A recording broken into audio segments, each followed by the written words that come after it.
তো বস তোমরা যারা ডব্লিউবিপি এবং কেপি এক্সামটাকে টার্গেটে নিয়েছো যে দাদা যে করে হোক এবার আমাকে এই যে ডব্লিউবিপি অথবা কেপি এই দুটোর মধ্যে যে কোনো একটাই আমাকে পাস করতেই হবে, একটা সিট একটা চাকরি আমাকে নিতেই হবে। দেখো বস আমি তোমাদের একটা কথা বলি, এই ডব্লিউবিপি আর কেপি সিলেবাসটা কিন্তু একই রকম বলতে 99% কিন্তু একই সিলেবাস, মানে যে কোনো একটার জন্য পড়লে আর একটা কিন্তু হয়ে যায়। এবার সেই জন্য আমাদের দেখো আমি তোমাদের কি করে দিয়েছি, 60 দিনের একটা টার্গেট কিন্তু করে দিয়েছি। এবার এই 60 দিনের যে সমস্ত ক্লাসগুলো তুমি পাচ্ছ, এই 60টা দিনের ক্লাস যদি তুমি সম্পূর্ণ করে নিতে পারো, আমি বস তোমাকে প্রথম দিনও বলেছিলাম, আজকেও বলছি 75-এর মধ্যে 60+ নাম্বার তুমি এখান থেকে অনায়াসে তুলতে পারবে। তুমি নিজে পরীক্ষা দিয়ে এসে দেখে মিলিয়ে নেবে। বুঝতে পারছো, এই গ্যারান্টিটুকুন আমি দিচ্ছি। তুমি একটু কষ্ট করে পড়ে নাও। এবার মানছি যে দাদা এতদিনে আমাদের এই 60 দিনের টার্গেটে অনেকটা কমপ্লিট হয়ে যাওয়ার কথা ছিল, কিন্তু সেখানে হয়তো অর্ধেকটাও আমাদের হয়নি। সেটা আমারই মানে ভুল। মানে কি বলবো, দেখো আমি একটা কথা বলি শোনো বস, এই যে সমস্ত কিছু দেখো আমি তো এটাও সেটাও হাবিজাবি দিয়ে তোমাদের বুঝিয়ে দিলে তো হবে না। আমি তোমাদের বলছি 75-এর মধ্যে 60 নাম্বার তোমাদের তুলে দেবো। তার জন্য আমি কিন্তু প্রচণ্ড আমাকে খাটতে হচ্ছে। আমাকে প্রচণ্ড যাচাই করে বেছে তোমাদের মাঝে এই ক্লাসগুলো তুলতে হচ্ছে। নিজে একা হাতে সমস্ত পিডিএফ করে তোমাদের মাঝে ক্লাস দিতে একটু সময় লেগে যাচ্ছে বলে হয়তো মানে তোমরা অনেক ক্লাস এখনো মানে পাওনি এতদিনে যতটা পাওয়ার কথা ছিল। যাই হোক কিছু মনে করো না, অনেকে হয়তো মানে কি বলবো মনে মনে হয়তো রাগ করছো। যাই হোক তোমাদের নিজের ফ্রেন্ড মনে করে একটু আমার সঙ্গে কষ্ট করে জুড়ে থাকো, কারণ আমাদের এক্সামটা নভেম্বরের শেষের দিকে হবে। এবার এই নভেম্বরের শেষের দিকে হবে তো 1 মাস আগেই এক্সামের 1 মাস আগেই কিন্তু আমি তোমাদের সম্পূর্ণ এই 60টা দিনের টার্গেটের ক্লাসটা কমপ্লিট করিয়ে দেবো। তারপরে 1 মাস ধরে আমি তোমাদের এক একটা করে প্রত্যেক দিন একটা করে ফুল মক টেস্ট দেবো। এইগুলো তুমি আমার কথা মতো ভালো করে একটু পড়ে নাও, ঠিক আছে? আজকে আমরা 22 নম্বর ক্লাসটা মানে 22 নম্বর ডের ক্লাসটা দেখবো। দেখো তুমি এইভাবে পড়ে নাও, পড়ে নিতে পারলেই কিন্তু আমি তোমাদেরকে দেখো আমি তো প্রথমেও বলছি আজকেও বলছি আর পরীক্ষা দিয়ে এসে সেদিনকেও আমি তোমাদের দেখিয়ে দেবো 75-এর মধ্যে 60+ নাম্বার। এবার তোমাদের মাঝে আর কি যারা নতুন এসেছো, তোমাদের একটা কথা বলি, তোমরা যদি আমার উপর একটু ভরসা করে পড়তে চাও তাহলে দেখো এর আগে যে সমস্ত ক্লাসগুলো হয়ে গেছে 21টা, সেই ক্লাসগুলো সমস্ত পিডিএফ তুমি কিন্তু পেয়ে যাবে। আমাদের টেলিগ্রামে যুক্ত হয়ে যাও, সেখান থেকে সমস্ত পিডিএফ পাবে, সেগুলো নিয়ে পড়ে নাও। আজকে দেখো আজকে আমরা 22 নম্বর ডের ক্লাসটা দেখব, যেখানে কারেন্ট অ্যাফেয়ার্স থেকে আমরা দেখব ফার্স্ট ইন ইন্ডিয়ার পার্ট 2টা, ঠিক আছে? এটা কিছু প্রশ্ন বাদ থেকে গিয়েছিল, সেটা আমরা দেখব। আর জিকে টপিকের সায়েন্সের 3 নম্বর ক্লাসটা দেখব, আর ম্যাথের থেকে মিশ্রণের পার্ট 2টা দেখব, যেখানে পিবিআরসিএস এর পাশাপাশি আমি বেশ কিছু গুরুত্বপূর্ণ প্রশ্ন রেখেছি। আর জিআই থেকে আমরা রক্তের সম্পর্কে পার্ট 1টা দেখব, আর 5টা পিবিআরসিএস এর প্রশ্ন দেখে নেব। দেখো 2021-22-এর যে প্রশ্নগুলো ছিল সেগুলো বেশিরভাগই রিপিটেড প্রশ্ন, সেগুলো শেষ হয়ে গেছে। আমি তোমাদের এক্সট্রা করে 5টা ক্লাস মানে দিয়ে দিচ্ছি আজকে তোমাদের। দেখো 19 সালের মানে 2019-এর প্রশ্নটা করাচ্ছি না, আজকে তোমাদের 18-ওর 5টা প্রশ্ন দিয়ে দিচ্ছি। সেই 5টা প্রশ্ন তোমরা পড়ে নাও, ঠিক আছে? সমস্ত কিছু এবার করা আছে, তুমি আস্তে আস্তে এবার পড়ে নেওয়ার চেষ্টা করো। আর ওগুলো রিভিশন করবে, যেগুলো আগে হয়ে গেছে সেগুলো মাঝে মাঝে যে সময় পাচ্ছ তার মধ্যে রিভিশন করে নিবা। আর তোমাদের একটা কথা আমি বলেই দিয়েছি, যদি যেখানে কোনো রকমের কোনো সমস্যা হলে সরাসরি আমার সঙ্গে যোগাযোগ করবা। আমি দেখো কন্ট্যাক্ট নাম্বারটা দিয়ে দিচ্ছি, 6296053459। এই নাম্বারে আমার সঙ্গে সরাসরি যোগাযোগ করবা কোনো রকমের কোনো সমস্যা হলে পরে। সব সময় যখন খুশি, ঠিক আছে? রাত 1টা 2টো যাই হোক যখন খুশি তোমার ভালো লাগে, যখন মানে সমস্যায় পড়বা আমাকে শুধু জানিয়ে দেবা, আমি সেটা থেকে তোমাদের উদ্ধার করার চেষ্টা করব। বুঝতে পারছো আমি কি বলতে চাইছি? চলো আজকের ক্লাসটা তাহলে শুরু করি। তো চলো এবার আমরা কারেন্ট অ্যাফেয়ার্সের ফার্স্ট ইন ইন্ডিয়ার পার্ট 2টা বেশ কিছু গুরুত্বপূর্ণ প্রশ্ন রেখেছি, একটু পড়ে নেওয়ার চেষ্টা করো। দেখো প্রথম প্রশ্ন কি বলছে, যে কে 2024 সালের জন্য ভারতের প্রথম ইলেকট্রিক ভেহিকল সূচক প্রকাশ করেছে? বলো কে করেছে? এটা হচ্ছে এনএসই সূচক লিমিটেড, মাথায় রাখবা। এনএসি, ঠিক আছে? এনএসি দিয়ে মাথায় রাখবা, এনএসি লিমিটেডটা। এনএসি কি করেছে? ভারতের প্রথম ইলেকট্রিক ভেহিকল সূচকের প্রকাশ করেছে, ঠিক আছে? NAC electric vehicle. এইভাবে তোমার যেভাবে প্রশ্নগুলো মাথায় থাকে তুমি সেইভাবে মাথায় রাখার চেষ্টা করবা। বলছে 2024 সালে প্রথম আন্তর্জাতিক ক্রীড়া দিবস কবে পালিত হয়? দেখো প্রথম আন্তর্জাতিক ক্রীড়া দিবসের কথা বলছে 11ই জুন। কি হবে বস? প্রথম আন্তর্জাতিক ক্রীড়া দিবস 11ই জুন পালিত হয়। বলছে 2024 সালের জুলাইয়ে ব্রিটেনের প্রথম মহিলা অর্থমন্ত্রী কে হয়েছেন? দেখো ব্রিটেনের প্রথম মহিলা অর্থমন্ত্রী কে হয়েছেন? রাচেল রিভস, ঠিক আছে? Rachel Reeves. দেখো পরের প্রশ্ন বলছে যে 2024 সালের কোন রাজ্যে ব্রু অভিবাসীরা প্রথমবার ভোট দিয়েছে? এটা হচ্ছে ত্রিপুরার অধিবাসীরা, মাথায় রাখবে অভিবাসী, ঠিক আছে? ত্রিপুরার প্রথম ত্রিপুরার ব্রু অভিবাসীরা তোমার ভোট দিয়েছে 2024-এ। বলছে স্বাধীনতার পর ইউনিফর্ম সিভিল কোড আইন কার্যকর করার জন্য ভারতের প্রথম রাজ্য কোনটা? সেটা হচ্ছে উত্তরাখণ্ড। মাথায় রাখবে যে স্বাধীনতার পর ইউনিফর্ম সিভিল কোড আইন কার্যকর করার প্রথম ভারতীয় রাজ্য হয়ে উঠেছে উত্তরাখণ্ড। বলছে ভারতের প্রথম try service common defence station কোথায় প্রতিষ্ঠিত হয়েছে? সেটা হচ্ছে মহারাষ্ট্রের মুম্বাইতে। ভারতের প্রথম try service common defence station, কি বললাম? Try service common defence station মহারাষ্ট্রের মুম্বাই। চলো পরের প্রশ্ন বলছে, দেখো বলছে নরওয়েস্টার অধ্যয়নের জন্য ভারতের প্রথম গবেষণা কেন্দ্র কোথায় প্রতিষ্ঠিত হবে? সেটা হচ্ছে উড়িষ্যায়। মাথায় রাখবে এই শব্দটাগুলো দিয়ে, যেগুলো মেন পয়েন্টের শব্দ সেগুলো দিয়ে তুমি প্রশ্নটা পুরোটা মাথায় রাখার চেষ্টা করবে। নরওয়েস্টার কথা বলছে, এটা হচ্ছে উড়িষ্যা। ঠিক আছে, চলো 1 মিনিট। হ্যাঁ আচ্ছা, 8 নাম্বার প্রশ্নটা দেখো কি বলছে। বলছে যে গেইল ইন্ডিয়া লিমিটেড ভারতের প্রথম সবুজ হাইড্রোজেন প্লান্ট কোথায় শুরু করেছে? তাহলে যে ভারতের প্রথম কি সবুজ হাইড্রোজেন প্লান্ট কোন মানে কোম্পানি দ্বারা এটা চালু করা হয়েছে? এটা হচ্ছে গেইল ইন্ডিয়া লিমিটেড এর দ্বারা তোমার এটা শুরু করা হয়েছে। এটা কোথায় করা হয়েছে? ভারতের মধ্যপ্রদেশের বিজয়পুরে। ঠিক আছে, মাথায় রাখবে। পরের প্রশ্ন দেখো কি বলছে। বলছে 2024 সালের মার্চ মাসে প্রথম পারমাণবিক শক্তির শীর্ষ সম্মেলন কোথায় অনুষ্ঠিত হয়? বলো। সঠিক উত্তর মাথায় রাখবে বেলজিয়ামের ব্রাসেলসে। ঠিক আছে, যে 2024 সালের মার্চে প্রথম পারমাণবিক শক্তির শীর্ষ সম্মেলন বেলজিয়ামের ব্রাসেলসে আয়োজিত হয়। কোন দেশ এশিয়ার প্রথম দেশ হিসাবে 4 দিনের কর্মসপ্তাহ পালন করেছে? সিঙ্গাপুর। মাথায় রাখবা যে সিঙ্গাপুর 4 দিনের কর্মসপ্তাহ সিঙ্গাপুর। ঠিক আছে, এশিয়ার প্রথম দেশ হিসাবে এটা পালন করেছে। বলছে কোন জায়গায় সাম্পেন উপজাতি, মাথায় রাখবে সোমপেন উপজাতি প্রথমবার লোকসভা নির্বাচনে অংশ করেছে? সেটা হচ্ছে গ্রেট নিকোবরের। মাথায় রাখবা গ্রেট নিকোবরের একটা উপজাতি, এই যে সোমপেন উপজাতি কোথাকার? গ্রেট নিকোবরের একটা উপজাতি, যারা কিনা প্রথমবার লোকসভা নির্বাচনে অংশ গ্রহণ করেছে। পরের প্রশ্ন দেখো কি বলছে। বলছে আন্তর্জাতিক ফুটবলে 150টি ম্যাচ খেলা প্রথম ভারতীয় খেলোয়াড়কে? সুনীল ছেত্রী। মাথায় রাখবা যে আন্তর্জাতিক ফুটবলে 150টি ম্যাচ খেলা প্রথম ভারতীয় খেলোয়াড় হয়েছেন সুনীল ছেত্রী। বলছে ভারতের প্রথম ইন্ডিয়া স্ট্রিম বয়লার এক্সপো 2024, কি বললাম? ইন্ডিয়া স্ট্রিম বয়লার এক্সপো 2024 কোথায় আয়োজিত হয়? আসামের গুয়াহাটি। মাথায় রাখবা কি বললাম? ইন্ডিয়া স্টিম বয়লার এক্সপো 2024 আসামের গুয়াহাটিতে। বিশ্বের প্রথম কোন দেশ গর্ভপাতকে সাংবিধানিক অধিকার প্রদান পরিণত করেছে? সেটা হচ্ছে ফ্রান্স। মাথায় রাখবা বিশ্বের প্রথম দেশ ফ্রান্স, যে কিনা গর্ভপাতকে সাংবিধানিক অধিকারে পরিণত করেছে। বলছে এশিয়ার জিমন্যাস্টিক্স চ্যাম্পিয়ন্স 2024-এ কে প্রথম ভারতীয় জিমন্যাস্ট হিসাবে স্বর্ণপদক জিতেছেন? তিনি হলেন দীপা কর্মকার। কি বললাম? এশিয়ান জিমন্যাস্টিক্স চ্যাম্পিয়নশিপ 2024-এ প্রথম ভারতীয় জিমন্যাস্ট হিসাবে স্বর্ণপদক জিতেছে দীপা কর্মকার। পরের প্রশ্ন দেখো কি বলছে। 16 নম্বর প্রশ্ন বলছে ইদাসিসা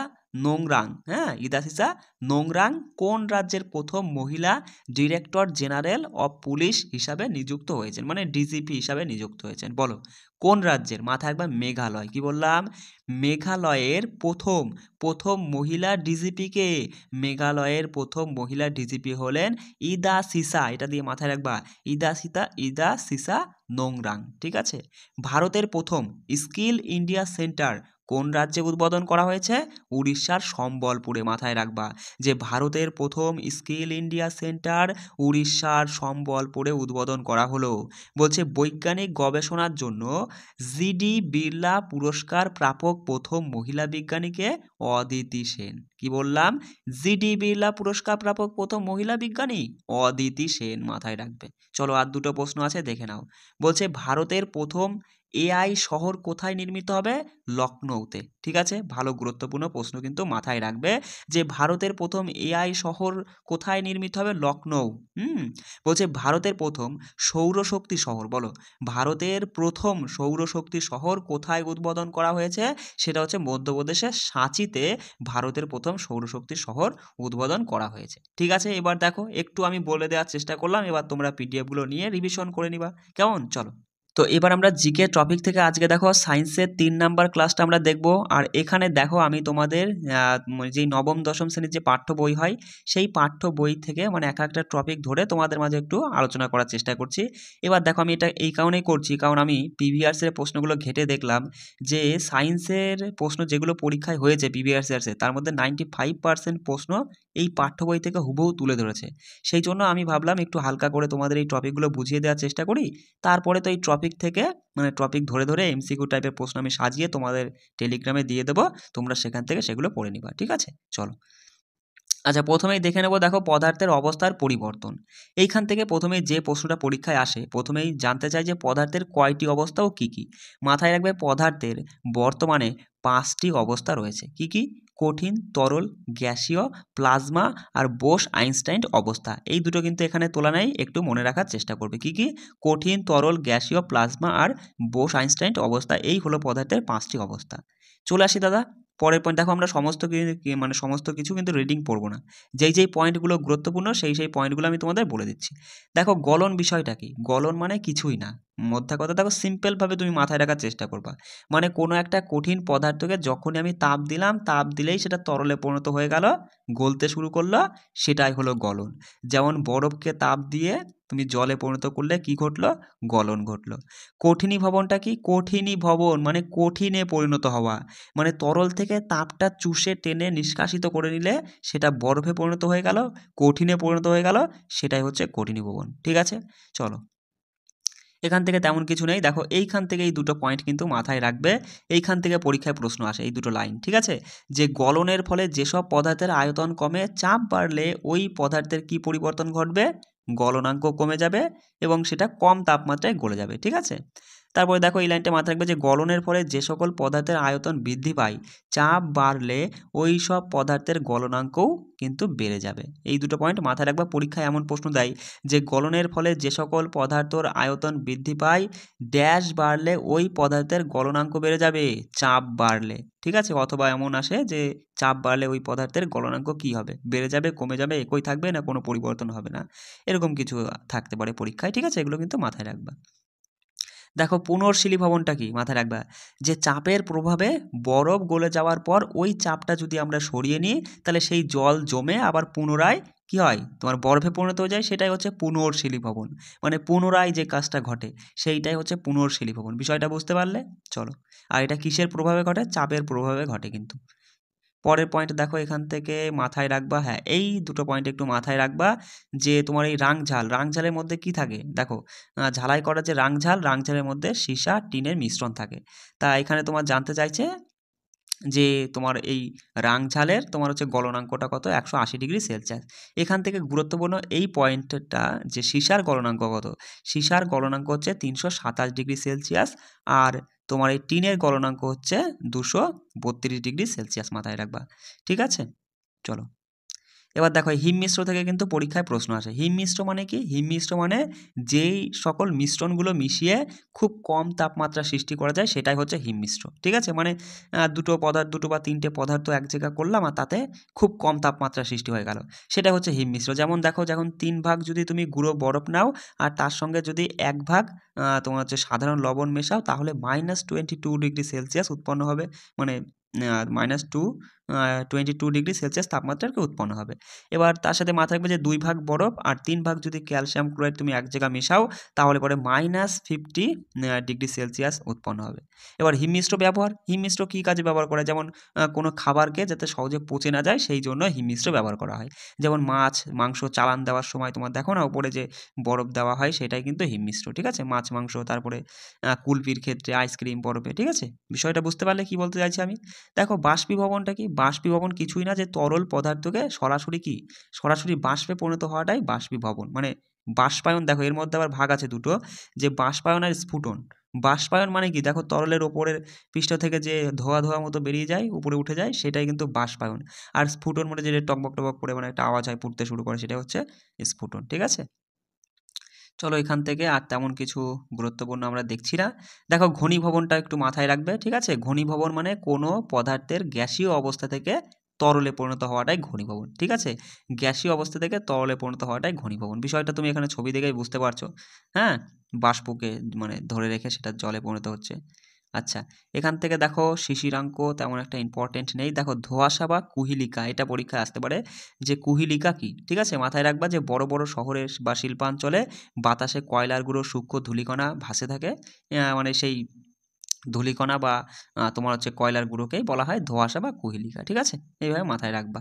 দেখো লিনতাপ, লিনতাপটা কিন্তু গুরুত্বপূর্ণ, মাথায় রাখবা যে লিনতাপটা কি, একক ভরের কোনো পদার্থের তাপমাত্রা পরিবর্তন না ঘটিয়ে অবস্থার পরিবর্তন, মানে সেই পদার্থের কি অবস্থার পরিবর্তনের জন্য যে পরিমাণ তাপ প্রয়োগ করতে হয় অথবা নিষ্কাশিত করতে হয় সেই পরিমাণ তাপকেই বলা হয় লিনতাপ। ব্যাস এইটুকু তুমি মাথায় রাখবা, ঠিক আছে? আচ্ছা দেখো বরফ গলনের লিনতাপ কত, 80 ক্যালোরি পার গ্রাম। এটা মাথায় রাখবে যে বরফ গলনের লিনতাপ হলো 80 ক্যালোরি পার গ্রাম।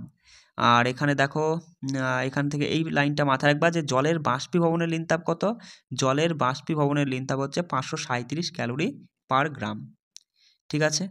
চলো, আচ্ছা এবার চলে আসি দেখো পরের টপিক, নিউটনের গতিসূত্র, ঠিক আছে? এখান থেকে 1 মিনিট, নিউটনের গতিসূত্রটা দেখে নাও, এখান থেকেও কিন্তু গুরুত্বপূর্ণ প্রশ্ন পরীক্ষায় হয়, ঠিক আছে? দেখো নিউটনের গতিসূত্র তার কোন গ্রন্থে থেকে আমরা জানতে পারি, প্রিন্সিপিয়া, মাথায় রাখবেন নিউটন তার প্রিন্সিপিয়া গ্রন্থেই কিন্তু তার গতিসূত্র সম্পর্কিত তথ্যগুলো সেখানে রেখে গেছেন, ঠিক আছে? এবার দেখো প্রথম গতিসূত্রটা কি বলছে, বলছে বাইরে থেকে প্রযুক্ত বল দ্বারা কোনো বস্তুর অবস্থান পরিবর্তন করতে বাধ্য না করলে স্থির বস্তু চিরকাল স্থির এবং সচল বস্তু চিরকাল সরল মানে সমগতিতে সরল রেখায় অবলম্বন করে চলতে থাকবে। মানে মধ্যে কথা কি, যদি কোনো একটা বস্তুকে তুমি যদি বল প্রয়োগ না করো তাহলে সেই বস্তুটা যদি স্থির থাকে তাহলে সারা জীবন স্থির থাকবে। আর যদি তোমার হচ্ছে কোনো সচল বস্তুকে যদি মানে সচল বস্তু মানে কোনো একটা বস্তু চলছে সেটাকে তুমি যদি মানে না স্পর্শ করো তাহলে সেটা সারা জীবন সেই চলতেই থাকবে। এইটাই হচ্ছে প্রথম সূত্র। দ্বিতীয় সূত্র বলছে যে কোনো বস্তুর ভরবেগের পরিবর্তন হার বস্তুটির উপর প্রযুক্ত বলের সমানুপাতিক হয়, ঠিক আছে? এবং বল যেদিকে প্রযুক্ত হবে ভরবেগের পরিবর্তনও সেই দিকে ঘটবে। তাহলে এখান থেকে আমরা কিন্তু ভরবেগ সম্পর্কে জানতে পারি দ্বিতীয় সূত্র থেকে। আর তৃতীয় সূত্র বলছে যে প্রত্যেক ক্রিয়ারই সমান ও বিপরীত প্রতিক্রিয়া রয়েছে, ঠিক আছে? বিষয়টা দেখো এবারে এখান থেকে যে তথ্যগুলো গুরুত্বপূর্ণ, দেখো মাথায় রাখবে যে প্রথম সূত্র, নিউটনের প্রথম সূত্র থেকে আমরা কিন্তু পদার্থের জাড্যতা বা জড়তা সম্পর্কে জানতে পারি এবং বলের সংজ্ঞা জানতে পারি। এটা কিন্তু গুরুত্বপূর্ণ, মাথায় রাখবা, ঠিক আছে? পদার্থের জাড্যতা বা পদার্থের জড় অবস্থা সম্পর্কে আমরা নিউটনের প্রথম গতিসূত্র থেকে জানতে পারি, আর বলের সংজ্ঞাটাও কিন্তু আমরা নিউটনের প্রথম গতিসূত্র থেকে জানতে পারি, ঠিক আছে? এখান থেকে আর তেমন কিছু গুরুত্বপূর্ণ নেই। এখানে দেখো আচ্ছা চলো, আচ্ছা দ্বিতীয় সূত্র থেকে দেখো এখানে গুরুত্বপূর্ণ রয়েছে যে নিউটনের দ্বিতীয় সূত্র থেকে আমরা বলের পরিমাণ আর বলের দিক, বলের একক এই সম্পর্কে জানতে পারি, ঠিক আছে?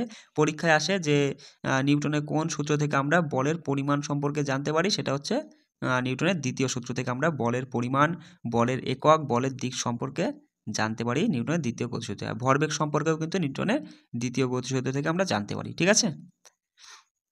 আচ্ছা দেখো এখান থেকে ভরবেগের মাত্রাটা একটু মাথায় রাখবে, ঠিক আছে? এখানে মাত্রাটা গুরুত্বপূর্ণ, ভরবেগের মাত্রা হচ্ছে mL/-1, ঠিক আছে? ভরবেগের মাত্রা, এটা কিন্তু একটু গুরুত্বপূর্ণ, মাথায় রাখার চেষ্টা করবা। চলো, আচ্ছা এখান থেকে দেখো মাথায় রাখবা যে 1 নিউটন সমান 10⁵ ডাইন। 1 নিউটন সমান কত ডাইন?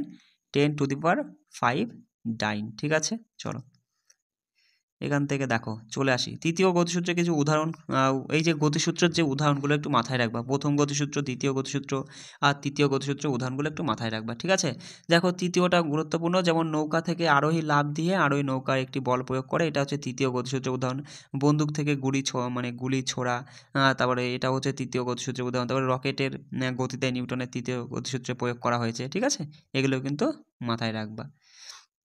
চলে আসি লিভার, দেখো লিভার থেকে কিন্তু পরীক্ষায় প্রশ্ন হয়, ঠিক আছে? লিভার মানে কি? লিভার কিছুই না দাদা, একটি শক্ত সোজা বা বাঁকানো দণ্ড একটি স্থির বিন্দুকে কেন্দ্র করে ওই বিন্দুর চারিদিকে অবাধে ঘুরতে পারলে ওই দণ্ডটিকে লিভার বলা হয়। দেখো একটি শক্ত সোজা বাঁকানো দণ্ড একটি স্থির বিন্দুকে কেন্দ্র করে, এই যে স্থির বিন্দুকে কেন্দ্র করে ওই বিন্দুর চারিদিকে অবাধে ঘুরতে পারাটাই হচ্ছে সেটা হচ্ছে লিভার, ঠিক আছে? সে যেদিকেই ঘুরুক। তা মাথায় একবার লিভারের মধ্যে 3টে জিনিস থাকে, কি কি থাকে? একদিকে তো প্রযুক্ত বল প্রয়োগ করতে হয়, আর একদিকে মানে ভার থাকে, আর কি থাকে মানে আলম্ব থাকে, ঠিক আছে। এবার সেটা মাঝখানে এদিক ওদিক যেখানে খুশি থাকতে পারে। মাথায় রাখবা লিভার 3 রকমের, প্রথম শ্রেণীর লিভার, দ্বিতীয় শ্রেণীর লিভার আর তৃতীয় শ্রেণীর লিভার, ঠিক আছে। দেখো প্রথম শ্রেণীর লিভারটা আমরা একটু বুঝে নেওয়ার চেষ্টা করি। মাথায় রাখবা প্রথম শ্রেণীর লিভার হলো যে লিভারে দেখো আলম্বটা মাঝখানে থাকে, ঠিক আছে, মাথায় রাখবা আলম্বটা মাঝখানে থাকে, একদিকে থাকে তোমার হচ্ছে ভার, আর একদিকে থাকে প্রযুক্ত বল, মানে আরেকদিকে প্রযুক্ত বল প্রয়োগ করতে হয়, সেইটাই হচ্ছে প্রথম শ্রেণীর লিভারের মধ্যে পড়ছে। তাহলে এখানে ছবি দেখে তুমি বুঝতে পারছো যে সাঁড়াশি, ঢেকি, তারপর হচ্ছে তোমার যে কলের যে নলকূপের হাতল এটা, ঠিক আছে, তারপরে তোমার হচ্ছে কাইচি, ঠিক আছে, এগুলো কিন্তু সবই প্রথম শ্রেণীর লিভারের উদাহরণ। দেখো মাঝখানে কিন্তু আলম্ব, এই জায়গাটা ফিক্সড, তাই না, এদিকটায় তুমি বল প্রয়োগ করছো আর এদিকে ভারটা কাজ করছে, তাই না, এগুলো সবই কিন্তু প্রথম শ্রেণীর লিভারের উদাহরণ। আর মাথায় রাখবে প্রথম শ্রেণীর লিভারের যান্ত্রিক সুবিধা 1-এর সমান, ঠিক আছে, 1-এর সমান মানে কি বোঝায়, যতটুকু বল তুমি প্রয়োগ করবা ঠিক ততটুকুই মানে তোমার হচ্ছে তার ফল পাবা, এইটাই। চলো দ্বিতীয় শ্রেণীর লিভারটা দেখো, উদাহরণগুলোই গুরুত্বপূর্ণ এখান থেকে, ঠিক আছে। দ্বিতীয় শ্রেণীর লিভারের উদাহরণ মাথায় রাখবা, যার একদিকে এক প্রান্তে থাকে আলম্ব আর এক প্রান্তে প্রযুক্ত বল প্রয়োগ করতে হয়, ভারটা থাকে মাঝখানে কিন্তু এখানে, ঠিক আছে। দ্বিতীয় শ্রেণীর লিভারের ক্ষেত্রে ভারটা থাকে মাঝখানে, আর একদিকে থাকে আলম্ব আর একদিকে প্রযুক্ত বল প্রয়োগ করতে হয়, সেটাই দ্বিতীয় শ্রেণীর লিভারের উদাহরণ। যেমন তুমি দেখতেই পাচ্ছ যে নৌকার এই দাঁড়টা, ঠিক আছে, আর তারপরে যে হাতে ঠেলা গাড়ি, মানে এক চাকার যে গাড়িগুলো, তারপরে হচ্ছে ছিপি, হ্যাঁ, মানে ছিপি খোলার যে চাবিটা, তারপরে জাতি, ঠিক আছে, এই জাতি দিয়ে পরীক্ষায় প্রশ্ন আসে, জাতি কোন শ্রেণীর লিভারের উদাহরণ, ঠিক আছে, মাথায় রাখবা। তৃতীয় শ্রেণীর লিভারের উদাহরণটা দেখো, ছবি দেখে মাথায় রাখবা যে তৃতীয় শ্রেণীর লিভারের উদাহরণে যার একদিকে ভার থাকবে আর একদিকে থাকবে আলম্ব, প্রযুক্ত বলটা মাঝখানে থাকবে, সেটাই হচ্ছে তৃতীয় শ্রেণীর লিভারের উদাহরণ, ঠিক আছে। আর তৃতীয় শ্রেণীর লিভারে মানে তোমার যান্ত্রিক সুবিধা 1-এর কম, মানে যতটা তুমি বল প্রয়োগ করবা তার থেকে কম তুমি ফল পাবা, ঠিক আছে, মানে এখানে বলটা বেশি প্রয়োগ করতে হয়। যেমন উদাহরণগুলো মাথায় রাখবা, যে মানুষের বাহু, হ্যাঁ, তারপরে হচ্ছে যে ছুরি, মানে যে রুটি কাটার যে ছুরি দেখতেই পাচ্ছ, আর ছিপ, মাছ ধরার ছিপি, ঠিক আছে। চলো এবার আমরা জীববিদ্যা থেকে কিছু তথ্য আমরা আলোচনা করে নিই, ঠিক আছে। তো এবার আমরা পুষ্টি এই টপিকটা একটু আলোচনা করে নিই। দেখো এখান থেকে পুষ্টি বিষয়টা কি, মাথায় রাখবা যে বিপাকীয় ক্রিয়ার মাধ্যমে জীবদের প্রয়োজনীয় উপাদান ও শক্তি অর্জিত হয়ে জীবদের সুষ্ঠুতা বৃদ্ধি এবং বিকাশ ঘটে, সেটাই হচ্ছে পুষ্টি, ঠিক আছে। এখান থেকে দেখো তেমন কিছু গুরুত্বপূর্ণ তথ্য নেই যেগুলো পরীক্ষা আসার মতো। মাথায় রাখবে যে খাদ্যের কয়টি উপাদান, খাদ্যের 6টি উপাদান, শর্করা, প্রোটিন, ফ্যাট, ভিটামিন, খনিজ লবণ আর জল, ঠিক আছে। আচ্ছা চলে আসি এবার দেখো কার্বোহাইড্রেট অর্থাৎ শর্করা, ঠিক আছে, খাদ্যের একটা উপাদান আমরা দেখলাম যে কার্বোহাইড্রেট বা শর্করা। এখান থেকে মাথায় রাখবে যে কার্বন, হাইড্রোজেন আর অক্সিজেনের সাহায্যে গঠিত তাপশক্তি উৎপাদনে সহায়তাকারী যে জৈব যৌগের হাইড্রোজেন আর অক্সিজেনের অনুপাত 2:1 অনুপাতে থাকে, সেটাই হচ্ছে শর্করা। তাহলে পরীক্ষায় এমন প্রশ্ন আসবে যে কার্বোহাইড্রেট বা বলতে পারে যে শর্করায় হাইড্রোজেন আর অক্সিজেনের অনুপাতটা নিম্নরূপ বা কি অনুপাতে থাকে, ঠিক আছে, 2:1 অনুপাতে থাকে। আর কয়েকটা উৎস দেখে নাও, যে শর্করার উৎস হচ্ছে তোমার এই চাল, গম, ভুট্টা, বাজরা, আলু, কচু, বিট, গাজর, খেজুর, ঠিক আছে, এগুলো হচ্ছে শর্করা বা কার্বোহাইড্রেট জাতীয় মানে খাদ্যের উৎস।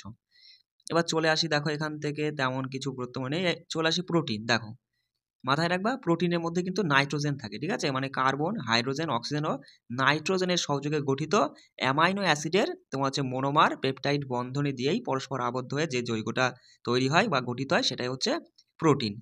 প্রোটিনের উৎস যেমন উদ্ভিজ্জ উৎসের মধ্যে রয়েছে ডাল, গম, সয়াবিন, বরবটি, ঠিক আছে, আর প্রাণীজ উৎসের মধ্যে রয়েছে মাছ, মাংস, ডিম, ছানা, পনির, এগুলো, ঠিক আছে, এগুলো একটু মাথায় রাখবে। আচ্ছা দেখো প্রোটিনের অভাবে এই দুটো রোগ মাথায় রাখবা, ঠিক আছে, এখানে পরীক্ষা আসে যে প্রোটিনের অভাবে শিশুদের ক্রোয়েশিওর আর হচ্ছে ম্যারাসমাস এই রোগগুলো হয়ে থাকে, ঠিক আছে, মাথায় রাখবা এই দুটো রোগ কিন্তু গুরুত্বপূর্ণ, ঠিক আছে। আর এইটা মাথায় রেখো যে পেপটন আর পেপটাইড হলো লব্ধ প্রোটিনের উদাহরণ, ঠিক আছে। পরীক্ষা এমন প্রশ্ন দিতেই পারে যে নিম্নের কোনটি লব্ধ প্রোটিন, ঠিক আছে, তো ধরো দিয়ে দিল তোমার হচ্ছে অ্যালবুমিন, আর হচ্ছে প্রোটোমিন দিয়ে দিল, হিমোগ্লোবিন দিয়ে দিল, তার পেপটাইড দিয়ে দিল, সঠিক উত্তর পেপটাইড করবা, যে পেপটাইড আর পেপটন এই দুটো কিন্তু লব্ধ প্রোটিন। আর প্রোটিনের অভাবে শিশুদের যে রোগ দুটো হয় বললাম, এই দুটো একটু মাথায় রাখার চেষ্টা করবা। চলে আসি ফ্যাট। ফ্যাট দেখো কি, ফ্যাট হচ্ছে কার্বন, হাইড্রোজেন আর অক্সিজেনের সহযোগে গঠিত ফ্যাটি অ্যাসিড ও গ্লিসারলের স্টারকেই তোমার বলা হয় ফ্যাট বা লিপিড, ঠিক আছে, ফ্যাটকে কিন্তু লিপিড বলা হয়। যেমন উদ্ভিজ্জ উৎসের মধ্যে রয়েছে সর্ষে, বাদাম, নারকেল, তিল, রেডি ইত্যাদি তৈলবীজ, ঠিক আছে, তৈলবীজ থেকে যে তেল পাওয়া যায় সেটা, আর ঘি, মাখন, চর্বি, এগুলো সবই ফ্যাটের উদাহরণ, ঠিক আছে। আচ্ছা চলে আসি এবার দেখো এখান থেকে দেখো, হ্যাঁ, এই দুটো উপাদান সমূহ একটু মাথায় রাখবা। পরীক্ষা দিতেই পারে যে নিম্নলিখিত কোনটি মাইক্রো উপাদানের উৎস, ঠিক আছে? এগুলো মাথায় রাখবা যে মাইক্রো উপাদানের মধ্যে পড়ছে লৌহ, বোরন, তারপর হচ্ছে মলিবডিনাম, তামা, দস্তা, ম্যাঙ্গানিজ, কোবাল্ট, আয়োডিন, তারপরে ক্রোমিয়াম। আর ম্যাক্রো উপাদানের মধ্যে পড়ছে carbon, hydrogen, oxygen, nitrogen, sulphur, phosphorus. এই নামগুলো একটু দেখে নিবা। চলো এবার এখান থেকে দেখো, পরীক্ষায় এমন প্রশ্ন আসে যে নিম্নলিখিত তোমার হচ্ছে কোন উপাদানটির অভাবে উদ্ভিদের বৃদ্ধি ব্যাহত হয়, ঠিক আছে? মাথায় রাখবে নাইট্রোজেনের অভাবে উদ্ভিদের বৃদ্ধি ব্যাহত হয়, আর তোমার হচ্ছে সবুজ পাতায় বিবর্ণ হয়ে পড়ে, মানে তোমার হচ্ছে ক্লোরোসিস রোগ দেখা যায়, ঠিক আছে? উদ্ভিদের সবুজ পাতায় ক্লোরোসিস রোগ দেখা যায় কোন মৌলের অভাবে? এরকম প্রশ্ন আসলে পরে সঠিক উত্তর নাইট্রোজেন। আর প্রাণীদের এই শীর্ণতা রোগ মানে মানে কোন মৌলের অভাবে হয়? সেটা হচ্ছে নাইট্রোজেনের অভাবে, ঠিক আছে? দেখো সালফারটা দেখে নিও একটু, যে উদ্ভিদের মূলের বৃদ্ধি ব্যাহত হয় এই সালফার এই মৌলটার অভাবে। আর মাথায় রাখবা যে প্রাণীদের তোমার হচ্ছে সুষম বৃদ্ধি হয় না, ঠিক আছে, এই সালফারের অভাবে। চলে আসি পরে, দেখো এখান থেকে পটাশিয়ামটা একটু দেখে নাও, যে পটাশিয়ামের অভাবে তোমার উদ্ভিদের সাধারণ বৃদ্ধি ব্যাহত হয় এবং উদ্ভিদ সহজে পচন ব্যাধিতে আক্রান্ত হয়ে পড়ে। আর প্রাণীদের স্নায়ু দুর্বলতা দেখা যায়, অনিয়মিত স্নায়ু স্পন্দন লক্ষণ দেখা যায়, এটা হচ্ছে পটাশিয়ামের অভাবে। ক্যালসিয়ামের অভাবে দেখো তোমার হচ্ছে রিকেট, টিটেনি রোগ দেখা দেয় প্রাণীদের, ঠিক আছে, গুরুত্বপূর্ণ, মাথায় রাখবে। চলে আসি, দেখো ফসফরাসটা দেখে নাও। রিকেট, দন্তক্ষয়, টিটেনি এই রোগগুলো দেখা যায় এই মৌলটার মানে ফসফরাস মৌলের অভাবে। আর ম্যাঙ্গানিজ, যেটা ক্লোরোসিস রোগ দেখা যায় উদ্ভিদদের, ঠিক আছে, ম্যাঙ্গানিসের অভাবে ক্লোরোসিস রোগ দেখা যায়। আচ্ছা, লৌহের অভাবে দেখো, এটাও কিন্তু গুরুত্বপূর্ণ, যে লৌহের অভাবে প্রাণীদেহে রক্তাল্পতা এই রোগটা দেখা দেয়। আর কপার দেখো, কপারে তেমন একটা গুরুত্বপূর্ণ নয়। চলে আসি দস্তা, ঠিক আছে? দস্তায় দেখো যে অক্সিন হরমোন সংশ্লেষে সহায়তা করে, ঠিক আছে? এই দস্তা এটি কি করে? উদ্ভিদের বৃদ্ধিতে সহায়তা করে এবং অক্সিন হরমোন সংশ্লেষে সহায়তা করে। পরীক্ষা প্রশ্ন দিতেই পারে যে নিম্নলিখিত কোন মৌলটি অক্সিন হরমোন সংশ্লেষে উদ্ভিদের বৃদ্ধিতে সহায়তা করে? সেটা হচ্ছে দস্তা মৌল, মাথায় রাখবা, কেমন? চলে আসি, দেখো এখান থেকে এই দুটো নিচের দুটো মাথায় রাখবা, যে আয়োডিনের অভাবে তোমার হচ্ছে মানবদেহের বা প্রাণীদের গয়োটার রোগটা হয়। আর ক্রোমিয়ামের অভাবে ডায়াবেটিস এই রোগ লক্ষণ মানে প্রকাশ পায় আর কি, ক্রোমিয়ামের অভাবে। চলে আসি, দেখো ভিটামিন থেকে প্রথমেই দেখে নাও যে ভিটামিন কে আবিষ্কার করে? Casimir Frank. কত সালে? 1911 সালে বিজ্ঞানী ক্যাসিমির ফ্রাঙ্ক তিনি ভিটামিন আবিষ্কার করেন, ঠিক আছে? এবার ভিটামিনের মধ্যে তুমি দেখো এখানে যে, হ্যাঁ, দেখো দ্রাব্যতা অনুযায়ী ভিটামিনকে দুইটি ভাগে ভাগ করা আছে। একটা হচ্ছে জলে দ্রবণীয় ভিটামিন, আর একটা হচ্ছে তেলে দ্রবণীয় ভিটামিন। এবার জলে দ্রবণীয় ভিটামিনের মধ্যে পড়ছে বিসি, মাথায় রাখবা। আর তেলে দ্রবণীয় বা স্নেহ পদার্থের দ্রবণীয় ভিটামিনের মধ্যে পড়ছে এ, ডি, ই, কে। আচ্ছা, তো ভিটামিন এর ফুল ফর্ম মাথায় রাখবা। ফুল ফর্ম বলতে মানে রাসায়নিক নামটা মাথায় রাখবা, যে রেটিনল, ঠিক আছে? ভিটামিনের রাসায়নিক নাম রেটিনল। আর ভিটামিনের দেখো উৎসটা কিন্তু পরীক্ষায় আসে, ঠিক আছে? উৎসগুলো একটু মাথায় রাখবা। যেমন উদ্ভিজ্জ উৎসের মধ্যে রয়েছে গাজর, টমেটো, পাকা আম, পালং শাক, বাঁধাকপি। প্রাণীজ উৎসের মধ্যে রয়েছে কড, হ্যালিবার্ট, হাঙর প্রভৃতি মাছের যকৃৎ থেকে নিঃসৃত তেল, ঠিক আছে, ভিটামিন এর উৎস। অভাবজনিত রোগ দেখো, অভাবজনিত রোগটাও কিন্তু গুরুত্বপূর্ণ। ভিটামিন এর অভাবে রাতকানা রোগ হয়, এই তথ্যটা তুমি মাথায় রাখবা। চলে আসি ভিটামিন বি, দেখো এখানে দেখো ভিটামিন বির মধ্যে কিন্তু অনেক রকমের ভাগ আছে। ভিটামিন বি 1 আছে, ভিটামিন বি 2 আছে, ঠিক আছে? ভিটামিন বি 1 এর রাসায়নিক নাম হচ্ছে থিয়ামিন, বি 2 হচ্ছে রাইবোফ্লাভিন, বি 3 হচ্ছে প্যান্টোথেনিক অ্যাসিড, বি 5 হচ্ছে নিয়াসিন বা নিকোটিনিক অ্যাসিড, আর বি 6টা হচ্ছে মাথায় রাখবা ফলিক অ্যাসিডও বলা হয় বা পিরিডক্সিন বলা হয়, ঠিক আছে? বি 12 হচ্ছে সায়ানোকোবালামিন, আর ভিটামিন এইচটা হচ্ছে বায়োটিন, ঠিক আছে? এই রাসায়নিক নামগুলো কিন্তু পরীক্ষায় আসে, এগুলো হচ্ছে মাথায় রাখবা। দেখো উদ্ভিজ্জ উৎস হচ্ছে ঢেঁকিছাটা চাল, হ্যাঁ, এগুলো কিন্তু গুরুত্বপূর্ণ। উদ্ভিদ এই উৎসগুলো কিন্তু দিয়ে দেয়। ঢেঁকিছাটা চাল, তারপরে হচ্ছে লাল আটা, ইস্ট, ভাতের ফ্যান, বাদামি, ফুলকপি, পালং শাক, টমেটো, ঠিক আছে, অঙ্কুরিত ছোলা, এই মুগ, এগুলো সবই কিন্তু ভিটামিন বি এর উৎস। পরীক্ষায় এমন প্রশ্ন আসবে যে ঢেঁকিছাটা চালে নিম্নলিখিত কোন ভিটামিন পাওয়া যায়, ঠিক আছে? তখন সঠিক উত্তর করতে হবে যে ভিটামিন বি। বুঝতে পারছো? এই আর প্রাণীজ উৎসের মধ্যে দেখে নাও যে দুধ, ডিম, পাঠার যকৃৎ, মাছ, মাংস ইত্যাদি। আর অভাবজনিত রোগটা মাথায় রাখবা বেরি, ঠিক আছে? ভিটামিন বির অভাবে প্রধানত বেরি রোগটা হয়, ঠিক আছে? তারপরে প্লেগরা, রক্তাল্পতা এগুলোও কিন্তু দেখা দেয়, ঠিক আছে? ভিটামিন সি দেখো, ভিটামিন সির রাসায়নিক নাম মাথায় রাখবা, যে অ্যাসকর্বিক অ্যাসিড, ঠিক আছে? ভিটামিন সির রাসায়নিক নাম হচ্ছে অ্যাসকর্বিক অ্যাসিড। এবার দেখো ভিটামিন সির অভাবে যে রোগটা হয়, গুরুত্বপূর্ণ, পরীক্ষায় আসে, স্কারবি। মাথায় রাখবা ভিটামিন সি এর অভাবজনিত অভাবের ফলে যে রোগটা হয় সেটা হচ্ছে স্কারবি রোগটা দেখা দেয়, ঠিক আছে? আর ভিটামিন ডি, দেখো ভিটামিন ডি এর রাসায়নিক নাম হচ্ছে ক্যালসিফেরল, মাথায় রাখবে। ঠিক আছে, উদ্ভিদীয় উৎস, মানে এটা হচ্ছে ভিটামিন ডি সাধারণত আমরা সূর্যের আলো থেকে পেয়ে থাকি, তাই না? আর এখান থেকে দেখে নাও, ভিটামিন ডির অভাবজনিত রোগটা পরীক্ষায় আসে।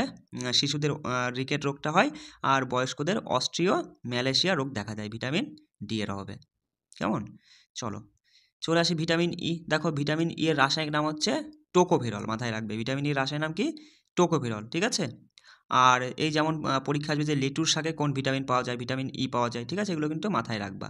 বিশেষ করে এই ছবিতে যেগুলো দেওয়া আছে না, এই দেখো এখানে এই ছবিগুলো একটু মাথায় রাখার চেষ্টা করো। যেমন পরীক্ষায় প্রশ্ন দিয়ে দিল যে কড লিভার তেল থেকে কোন ভিটামিন পাওয়া যায়, অপশনে ধরো ভিটামিন ডি রয়েছে, সেটা করে দিয়ে চলে আসবে। বিষয়টা বুঝতে পারছো? এই ছবিগুলো থেকেই কিন্তু পরীক্ষা আসে। যেমন শুকরের যকৃৎ থেকে কোন ভিটামিন পাওয়া যায়, বা টমেটো থেকে কোন ভিটামিন পাওয়া যায়, ভিটামিন কে। এবার দেখো ভিটামিন কে এর রাসায়নিক নামটা মাথায় রাখবে যে ফাইলোকুইনন। ঠিক আছে, ভিটামিন কে এর রাসায়নিক নাম। আর এবার দেখে নেবো আমরা ভিটামিন কে এর অভাবজনিত রোগটা হচ্ছে কি?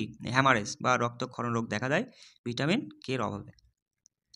আচ্ছা, ঠিক আছে। এই ছিল, আমরা একটু আলোচনা করে নিলাম এই টপিক ধরে। ঠিক আছে? এবার এরপরে দেখো এইভাবে একটু মানে প্রত্যেকটা টপিকই ধরে, ধরে আমরা একটু করে আলোচনা করে নেব। তারপর তোমাদের কিন্তু আমি এই টপিক ধরে, যেমন পুষ্টি থেকে, ভিটামিন থেকে, দেখো ভিটামিন থেকে অলরেডি তোমাদের মনে হয় 2টো ক্লাস দিয়ে দিয়েছি, মানে পিডিএফ দিয়ে দিয়েছি টেলিগ্রামে।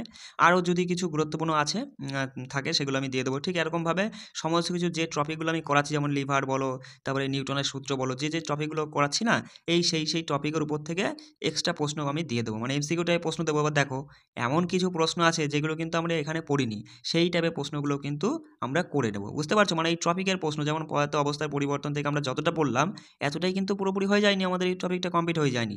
আমি শুধু তোমাদের তো বললামই যে এই টপিকগুলো একটু আমি তোমাদেরকে বুঝিয়ে, হালকা করে বুঝিয়ে দেওয়ার চেষ্টা করছি।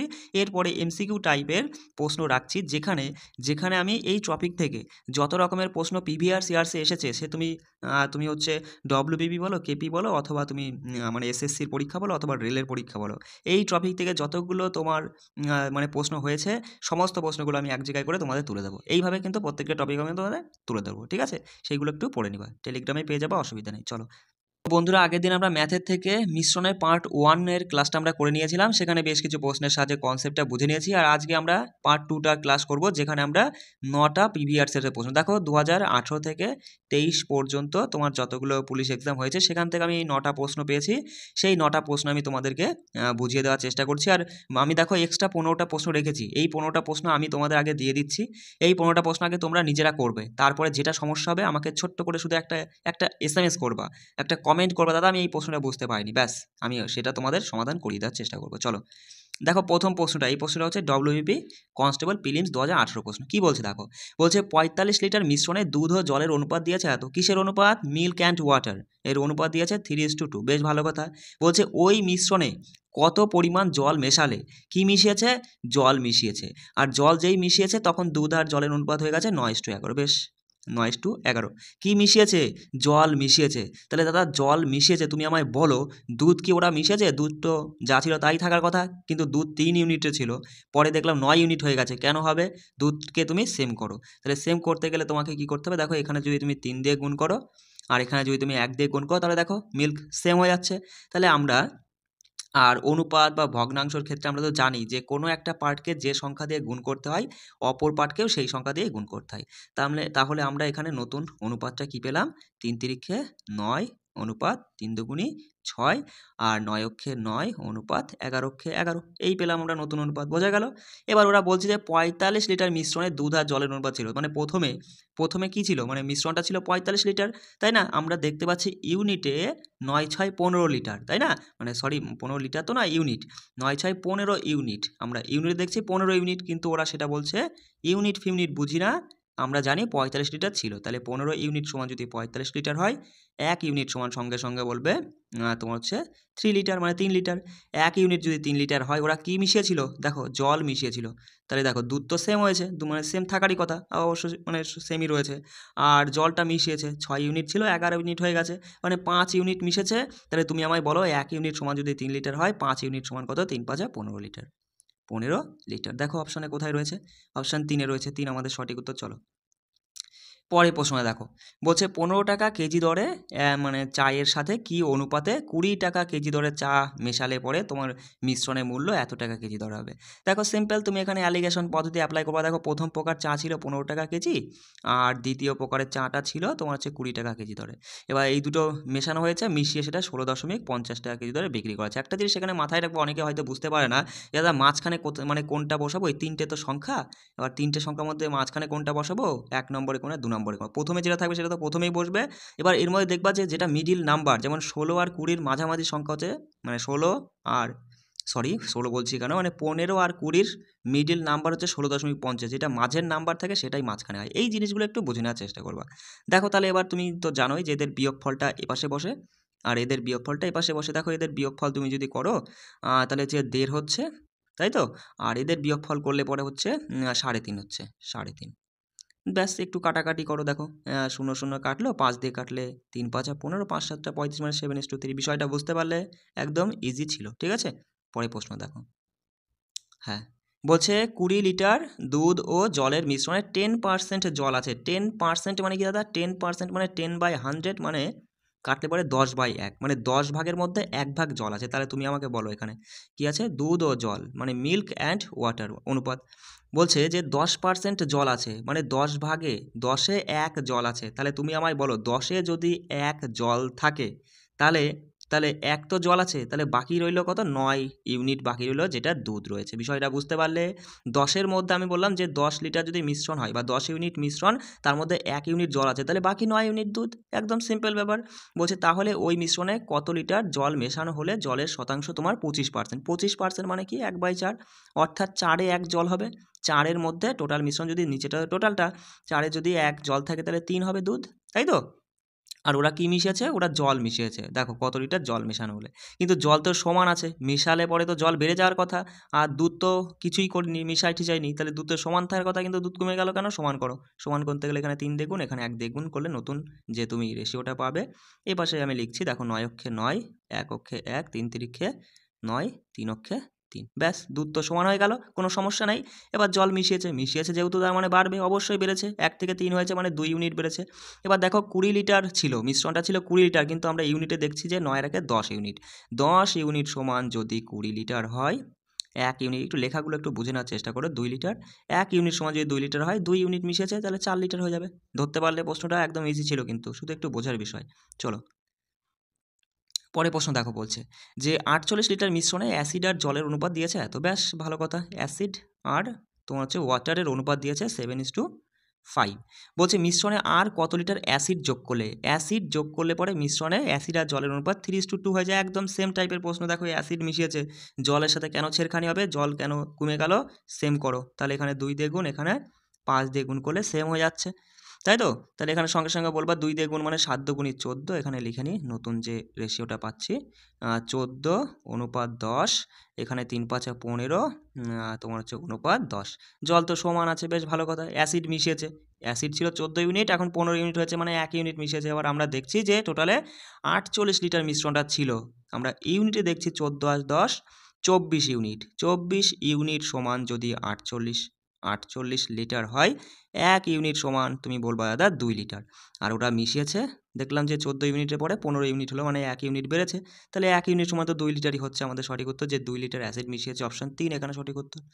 বুঝতে পারলে বিষয়টা। চলো দেখো কি বলছে, যে প্রতি কেজি 126 টাকা এবং প্রতি কেজি 135 টাকা, দুই প্রকার তোমার চায়ের সঙ্গে তৃতীয় এক ধরনের চা মিশ্রিত হলে মিশ্রণে এদের অনুপাতটা এই হয়ে যায়। বলে যদি এই মিশ্রণে প্রতি কেজি মূল্য এত টাকা করে বিক্রি করা হয়, মানে এত টাকা হয়, তবে বলছে তৃতীয় ধরনের চায়ের মূল্য কত। দেখো এখানে অ্যালিগেশন পদ্ধতি অ্যাপ্লাই করতে পারতে, সেখানে দেখো অ্যালিগেশন পদ্ধতি অ্যাপ্লাই করলে তোমার একটু মানে প্রসেসটা বড় লেন্থি হয়ে যাচ্ছে, আমি এখানে ধরাতে পারবো না বলে আমি সেটা যাচ্ছি না। মানে দেখো আমি কনসেপ্টটা ধরিয়ে দিচ্ছি, যে প্রথমে লিখবা 100, প্রথম বাই দ্বিতীয় 135 বাই, আর মাঝেরটা লিখলে, লেখার পরে যেটা বেরোলো, তারপরে আরেকটা করতে হবে যে 135 মানে দ্বিতীয় বাই তৃতীয়টা কিছু নেই, এদের মাঝেরটা 135, এইভাবে করে তোমাকে বার করে নিতে হবে। ঠিক আছে, এই প্রসেসটা করতে গেলে একটু সময় লেগে যাবে, কিন্তু দেখো আমি তোমাকে অতটা মানে বেশি বড় করতে পারছি না, এই কারণেই সেটআপটার জন্য। দেখো সিম্পল, তুমি এখানে বোঝো, সিম্পল বোঝো। প্রথম যে মানে প্রতি কেজি 126 টাকা দরের যে তোমার হচ্ছে চাল, তো হ্যাঁ চাল না চা বলেছে, চা বলেছে, হ্যাঁ 126 টাকা কেজি দরে যে চাটা সেটা 1 কেজি রয়েছে, অনুপাতে 1 মানে তুমি ধরে নাও 1 কেজি, তাহলে 1 কেজি যদি হয় তাহলে 1 কেজির দাম 126 টাকায় হচ্ছে। দ্বিতীয় যে প্রকার যে চা মানে চাটা ছিল সেটা 135 টাকা কেজি দরে, সেটাও রয়েছে 1 ইউনিটে, আমরা ধরলাম এখানে 1 রয়েছে মানে 1 কেজি, তাহলে সেটা হচ্ছে 135 টাকা, তাই তো? আর তৃতীয় যে চাটা রয়েছে সেটা কত টাকা করে কেজি আমরা সেটা জানি না। কিন্তু জানি যে সেটা 2 কেজি নিতে হবে। ধরলাম X টাকা করে কেজি, তাহলে 2 কেজির দাম 2X টাকা। বিষয়টা বুঝতে পারলে? তাহলে 3 প্রকার চা যোগ করলাম। আর এখানে আমরা দেখছি ইউনিটে কত হচ্ছে? 2, 3 আর 4 ইউনিট। ব্যাস এটা আমাদের বেরিয়ে যাবে কি বলতো? এটা আমাদের বেরিয়ে যাবে সিপি বলতো ক্রয় মূল্য। ঠিক আছে? আর এইটা সমানই তোমার ওটা বলছে যে কত ক্রয় মূল্যটা কত বলছে যে 153 টাকা। ব্যাস এইটুকুই যদি তুমি ক্যালকুলেশন করো সঠিক উত্তর চলে আসবে।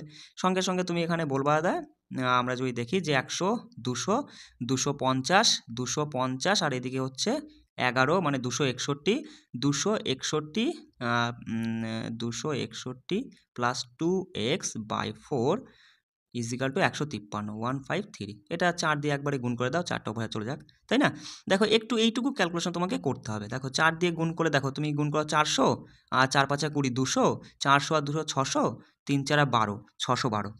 তাহলে এখানে 261 প্লাস 2x সমান 612, একবারে আমি লিখে দেওয়ার চেষ্টা করছি কারণ আমি ধরাতে পারছি না। তাহলে 2x সমান বেরোবে, এটা ওপাশে গিয়ে বিয়োগ হয়ে যাবে, তাহলে 612 থেকে যদি 261 বাদ দাও, দেখো 1 মিনিট, 2x সমান কী দাঁড়াচ্ছে?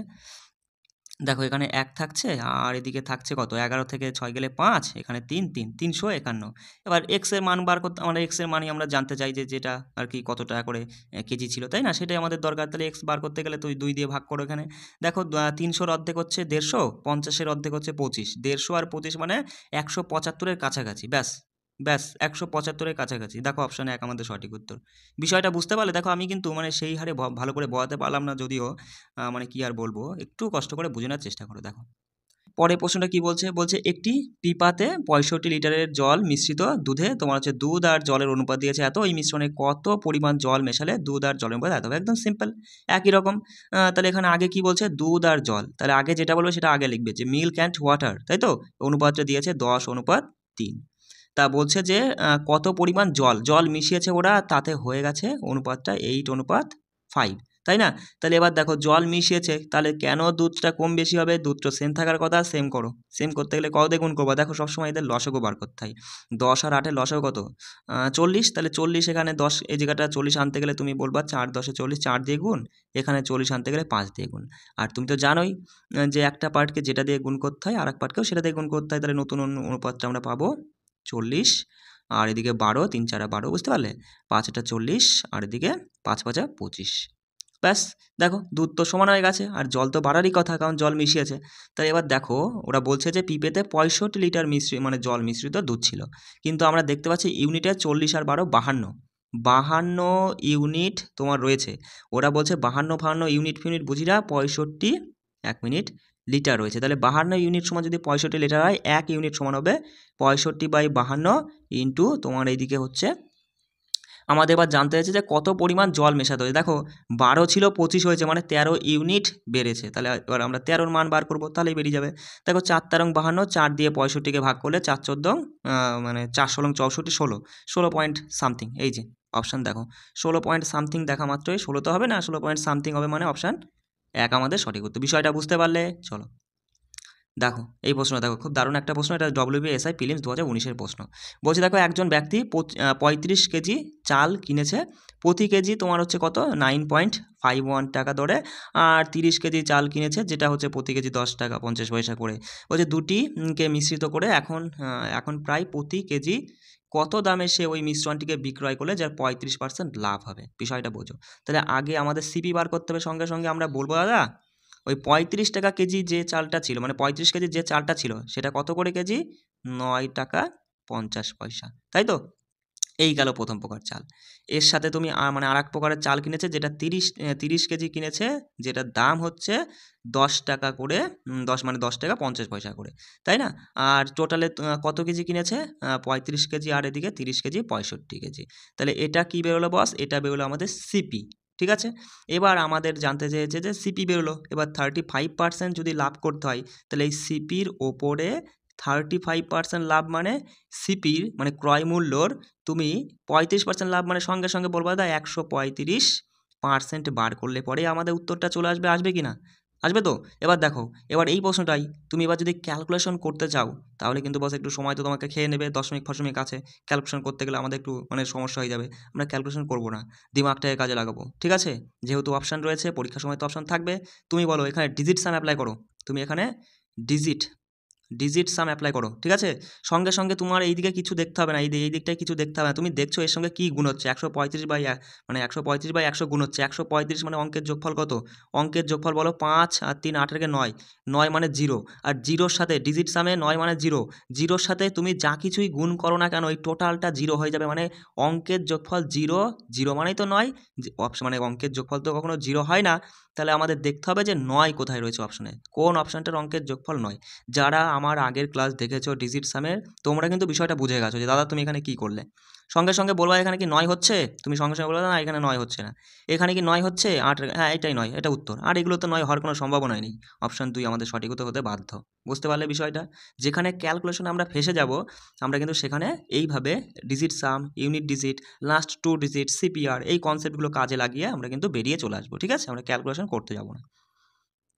চলো, বলছি দেখো, এক চা বিক্রেতা হচ্ছে 250 টাকা প্রতি কেজি দরে এ চার সঙ্গে 150 টাকা প্রতি কেজি দরে তোমার হচ্ছে বি চার সঙ্গে এই অনুপাতে মেশালেন, এরপর হচ্ছে মিশ্রিত এতটা মানে 200 টাকা প্রতি কেজি দরে তিনি বিক্রি করেন, তবে তার লাভের শতকরা হার কত? দেখো সিম্পল, তুমি এখানে দেখো সিম্পল বোঝো যে 250 টাকা, 1 মিনিট লেখাটা ভালো বসছে না, একটু দেখে নাও।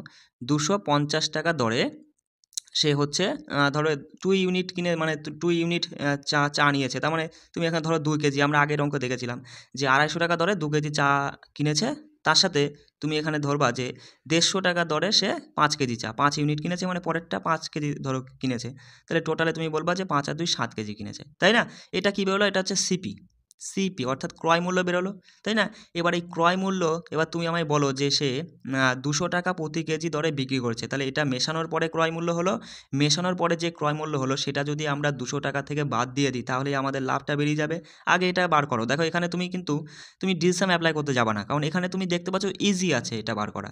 সঙ্গে সঙ্গে বলো 250 দুগুণি 500 আর 5 15 75 মানে 750, 750 আর 500 যদি যোগ করি 7 5 1200, 1250, 1250/7 এটা আমাদের হয়ে গেল সিপি। কি পেলাম? 1200, 1 মিনিট, 1250/7 এটা আমাদের পেলাম সিপি। এবার এটাই যদি আমরা 200 থেকে ঝেড়ে দিই, 200 থেকে বাদ দিয়ে দিই, তাহলে পরে আমাদের প্রফিটটা বেরিয়ে যাবে। কি বেরোবে বস? প্রফিটটা বেরিয়ে যাবে। সঙ্গে সঙ্গে বলবা 7 দুগুণি 14, 1400 থেকে 1250 গেলে পরে তোমার হচ্ছে কত হচ্ছে? 150 থাকছে, 150, 150/7 এটা আমাদের প্রফিট, ঠিক আছে? এবার একটু আমাদের কাটাকাটি করতে হবে। 150/7 এটা আমাদের প্রফিট, মানে লাভ সবসময় কিসের উপর হিসাব করা হয়? ক্রয় মূল্যের উপরে। সিপিটা কত? সিপিটা আমরা দেখলাম, এই যে সিপি আমরা কত ক্যালকুলেশন করে আমরা দেখলাম না যে 1250/7 বেরোলো, তাহলে 1200 নিচে 1250/7 লেখা মানে কি? সেটা ভাগ আছে, যেহেতু ভগ্নাংশ আছে উল্টে যাবে, তাই না? ভগ্নাংশ মানে তো ভাগ হিসাবে থাকে, সেটা গুণ হিসাবে আমরা লিখতে পারি, আর জাস্ট সেটাকে উল্টে দেবো, 7/1250 হয়ে যাবে ইন্টু শতকরাই কত মানে 100 দিয়ে গুণ। বিষয়টা ধরতে পারলে এইটুকু ক্যালকুলেশন কিন্তু এই সমস্ত অঙ্কের ক্ষেত্রে করতে হবে। এগুলো কিন্তু মডারেট টু টাফ লেভেলের বেশ ভালো টাইপের প্রশ্ন, ঠিক আছে? দেখো সঙ্গে সঙ্গে তুমি কাটো, 7 7 কেটে বেরিয়ে গেল, এই 0 দিয়ে 0 কাটলে, এবার দেখো 5 দিয়ে তুমি যদি কাটো 3 5 15, 5 দিয়ে কাটলে 5 25 125, আর 25 দিয়ে কাটলে 4 25 100, দেখো 4 আর 3 গুণ করে 3 4 12%। বিষয়টা বুঝতে পারলে অপশান 2 আমাদের সঠিক উত্তর হয়ে আছে যে 12%। চলো পরের প্রশ্ন দেখো কি বলছে। বলছে একটি ডেটল আর জলের মিশ্রণে 80% জল আছে। দেখো 80% সেই আগের অঙ্কের মতো আমরা করলাম। 80%, দেখো 80% মানে 80/100, সঙ্গে সঙ্গে বলবা এদেরকে কেটে ছোটো করলে 4/5 হচ্ছে। মানে 5 যদি টোটাল ইউনিট হয় তার মধ্যে 4 ইউনিট রয়েছে কি জল আছে, তার মানে 4 ইউনিট জল আছে। তাহলে ডেটল, ডি ফর ডেটল আর ডব্লিউ ফর ওয়াটার মানে জল।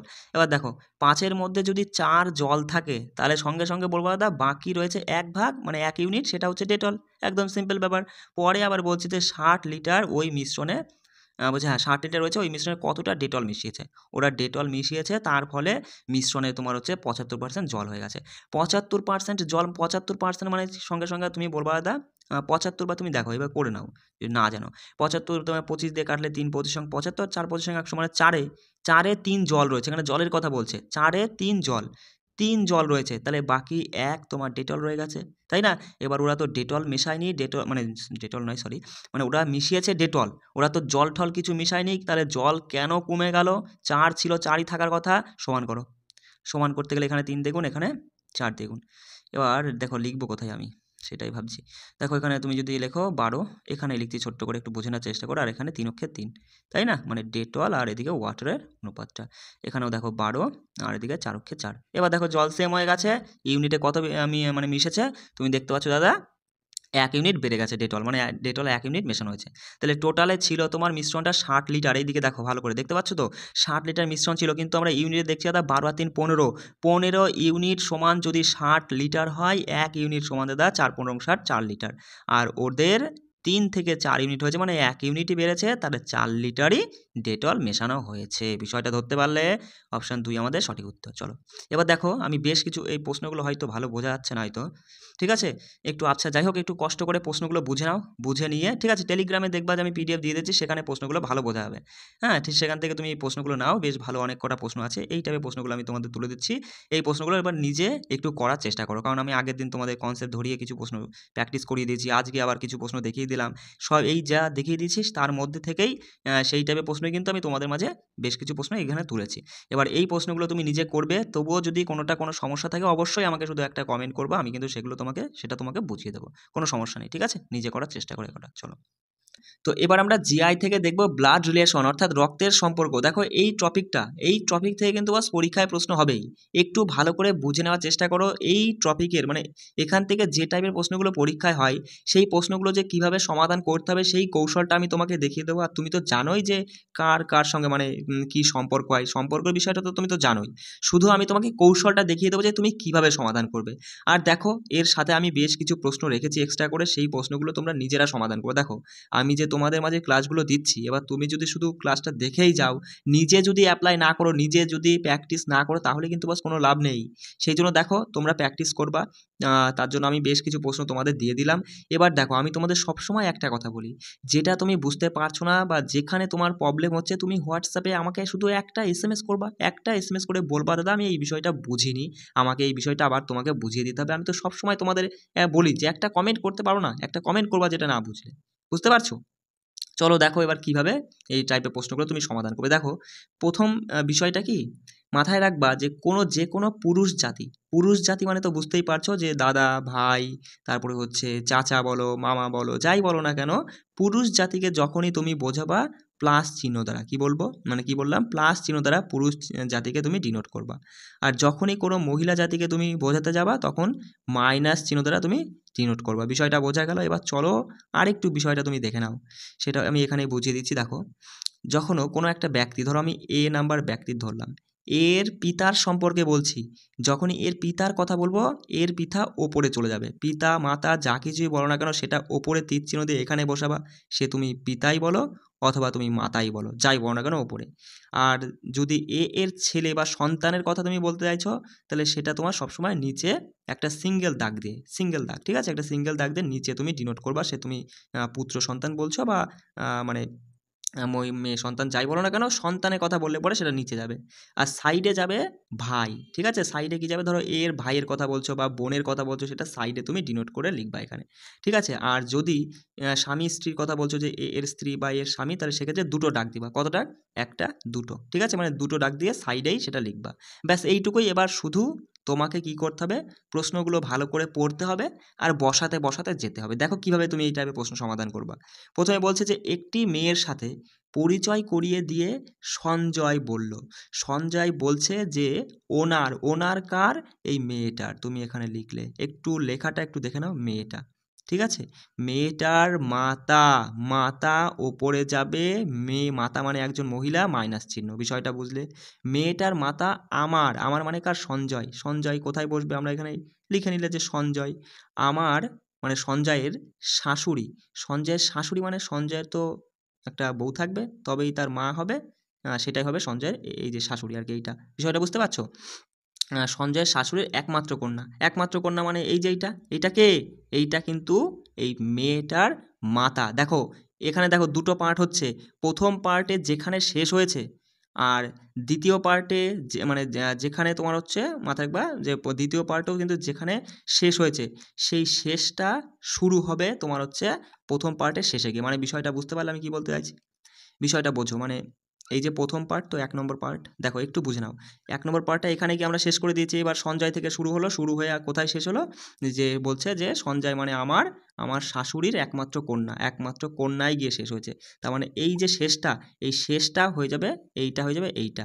বিষয়টা বুঝতে পারি? তাহলে দেখো আমি এখানে আরেকটু মানে ভালো করে তো আমি লিখে বোঝাতে পারছি না, এখানে দেখো একটু লিখে দিচ্ছি, মেয়ে ওপরে মাইনাস মেয়ের মা, আর এই মাইনাসটাই হয়ে যাবে এইটা। বিষয়টা মানে এইটাই এইটা হবে। তাহলে এখান থেকে এইদিকে যাবে সঞ্জয়, ঠিক আছে, সঞ্জয়, আর এর ওপরেই মানে এখানে তো লেখাটা হয়তো আমি ভালো করে বোঝাতে পারছি না, এখানে মাইনাস চিহ্ন। মানে আমি কি বলতে চাইছি তুমি বিষয়টা বুঝতে পারছো তো? এবার দেখো কি জানতে চাইছে, বলছে তাহলে সেই মেয়েটার সাথে সঞ্জয়ের কী সম্পর্ক? এই যে মেয়েটা আর যে সঞ্জয় কী সম্পর্ক? সঞ্জয়, এটা দুটো দাগ ছিল মানে স্ত্রী, এই দাগগুলো ঠিক করে দেবো। একটা সিঙ্গেল দাগ মানে হচ্ছে বোনকে মানে বোন বা ভাইকে বোঝায়, আর দুটো দাগ মানে স্বামী স্ত্রীকে বোঝায়। তাহলে এরা দুজন স্বামী স্ত্রী, এর মেয়ে মানে সঞ্জয়ের মেয়ে, মানে সঞ্জয়ের সম্পর্ক কি? মেয়ে বা পিতা অপশন আছে নাকি? দেখো পিতা হবে সঞ্জয়, মেয়েটার কি হয়? মেয়েটার পিতা হয় সঞ্জয়। অপশন 2 আমাদের সঠিক উত্তর। ধরতে পারলে কি বলতে চাইছি আমি? চলো দেখো কয়েকটা প্রশ্ন সমাধান করি, তাহলে বিষয়টা তুমি বুঝে যাবে।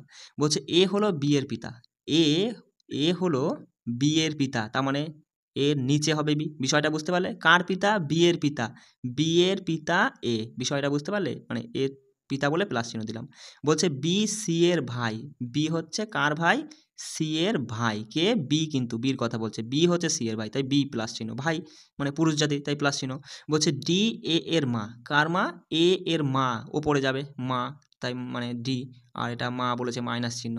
বলছে ডি কিভাবে সি এর সাথে সম্পর্ক? দেখো ডি এর ছেলে, তার ছেলে, আর এরা তো দুজন একটা সিঙ্গেল দাগ, যেহেতু তারা এটা দুরা ভাই ভাই অথবা ভাই বোন, এটা তো আমরা কি জানি না, এটা প্লাস অথবা মাইনাস মানে ছেলে অথবা মেয়ে হতে পারে, মানে ভাই বোন। তার মানে ডি এর মধ্যা কথা, ডি এর ছেলের ছেলে অথবা মেয়ে হলে কি হয়? ডি আর সি এর সময় নাতি নাতনি যে কোনো একটা সম্পর্ক, বা দেখো নাতি দাদা দাদি হবে হয়তো, তাহলে এখানে দাদি রয়েছে, তাহলে দাদি হয়ে যাবে আমাদের সঠিক উত্তর, অপশন 3। বিষয়টা ধরতে পারলে চলো দেখো পরে প্রশ্নটা কি বলছে। বলছে একজন পুরুষের ছবি দেখিয়ে, বেশ ভালো কথা, এই একটা পুরুষ, ঠিক আছে, এই পুরুষের ছবি দেখিয়ে পুরুষের ছবির দিকে ইঙ্গিত করে একজন ভদ্রমহিলা বললেন তার, দেখো ভদ্রমহিলা কি বলছে, যে তার ভাইয়ের বাবা, কার ভাইয়ের বাবা? এই পুরুষের, পুরুষের ভাই তার বাবা, বাবা ওপরে প্লাস চিহ্ন। বিষয়টা বুঝতে পার? প্লাস চিহ্ন, ভাইয়ের বাবা আমার মায়ের, আমি কোথায় বসবো? আমি মানে তো ভদ্রমহিলা, এবার আমি কোথায় বসবো সেটা তো আমি যাই না, দুটো পার্ট হবে, তাহলে এখানে ভদ্রমহিলা, ভদ্রমহিলা, ঠিক আছে, আমার ভদ্রমহিলাটা হচ্ছে কি? আমি, তাহলে আমার মায়ের, আমার মা ওপরে, আমার মায়ের একমাত্র ছেলে, তাহলে আমি যেহেতু ভদ্রমহিলা, তাহলে আমি তো আমি হব না, মানে আমার ভাই হবে একমাত্র ছেলে। তাহলে এখানে শেষ হয়েছে এইটাই, আর এখানে শেষ হয়েছিল কোথায়? এইখানে শেষ হয়েছিল, তাই না? তাহলে যে শেষটা, দেখো আমি এই দাগ দিয়ে বোঝাচ্ছি, শেষটা বোঝাও, তাহলে এই প্লাস মানে এই প্লাস, তাহলে এই প্লাসের এইদিকে ভদ্রমহিলা, তাহলে এখান থেকে তুমি এখানে লিখবে ভদ্রমহিলা। একটু মানে লিখতেই খুব প্রবলেম, তাছাড়া আর কিছুই না। এর উপরে আছে মাইনাস, মাইনাস মানে এর মা। বিষয়টা বুঝতে পারছো? উপরে আছে। এবার বলছে ভদ্রমহিলা সেই লোকটির সাথে কিভাবে সম্পর্কিত? এই ভদ্রমহিলা আর এই যে লোক, দেখো ভদ্রমহিলা একটা সিঙ্গেল দাগে প্লাস চিহ্ন, মানে এর ভাই, এর ভাইয়ের, এ হচ্ছে ছেলে, ভাইয়ের ছেলে, আর এ পুরুষ যেহেতু, তাহলে এই ভাইয়ের ছেলে, মানে মধ্যা কথা ভদ্রমহিলার ভাইয়ের ছেলে এইটা, তাই তো পুরুষটা, তাহলে ভদ্রমহিলার ভাইয়ের ছেলে, তাহলে এই পুরুষ মানে কি হবে? পিসি হবে। ভদ্রমহিলার সাথে সম্পর্ক কি? পিসি হবে। দেখো পিসি কোথায় আছে? অপশন 4, মানে ধরতে পারলে আমি কি বলতে চাইছি বিষয়টা? দেখো পিসি আমাদের সঠিক উত্তর। চলো এই টাইপের প্রশ্ন কিন্তু পরীক্ষা আসে।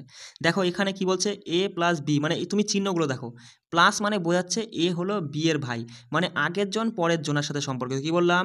আগের জন পরের জনের সাথে সম্পর্কিত। বি এ মানে এ হলো বি এর ভাই, তাহলে কার? বি এর ভাই এ, এ হয়ে যাবে প্লাস, এর কথা বলছে। বি ভাই মানে ছেলে কি মেয়ে ওটা কিন্তু বলেনি, মানে মাথায় রাখবা আগের জন পরের জনের সাথে যে সম্পর্ক আছে সেই সম্পর্কে। যেমন যদি আমি ভাগটা দিয়ে তোমাকে বোঝাই, ভাগ মানে বোন, তাহলে আগের জন পরের জন আর বোন, বা বোন ভাই বোন হলে পরে একটা সমান দাগ, আর আগের জনের সাথে সম্পর্কিত মানে এর মাথায় মাইনাস হবে সবসময়।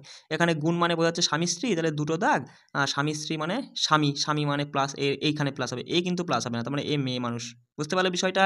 চলো এবার দেখো প্রশ্ন কীভাবে সমাধান করবা, এখানেই করি, ঠিক আছে। বলছে দেখো জে আর কে, বলছে জে আর কে, দেখো হ্যাশট্যাগ মানে কি? মানে সরি হ্যাশট্যাগ তো নয়, অ্যাট দ্য রেট মানে হচ্ছে ছেলে, ছেলে আগের জন পরের জনের সাথে সম্পর্কিত, তাহলে কে, কে এর ছেলে, ছেলে জে, মানে ছেলে তাই প্লাস চিহ্ন। বিষয়টা বুঝতে পারলে ছেলে হয়েছে বলে নিচে লিখলাম। আর এদিকে গুণ, গুণ মানে কি হচ্ছে স্বামী, স্বামী স্ত্রী মানে স্বামী। তাহলে কে আর এল এর সাথে সম্পর্ক স্বামী, তাহলে পাশাপাশি বসবে, দুটো ডাক বসবে, কে আগে কে আছে তাহলে কে এর উপরে চিহ্নটা সবসময় বসবে, আগে যেজন থাকবে তার উপরে চিহ্ন বসাবা। বিষয়টা বুঝতে পারছো আমি কি বলতে চাইছি? তারপরে দেখো এল আর এম এর মধ্যে মাইনাস, মাইনাস মানে মা, তাহলে এল এর মা এম, তাই না? হচ্ছে দেখো, তাহলে এল, সরি এখানে দেখো ১ মিনিট, ১ মিনিট, ১ মিনিট।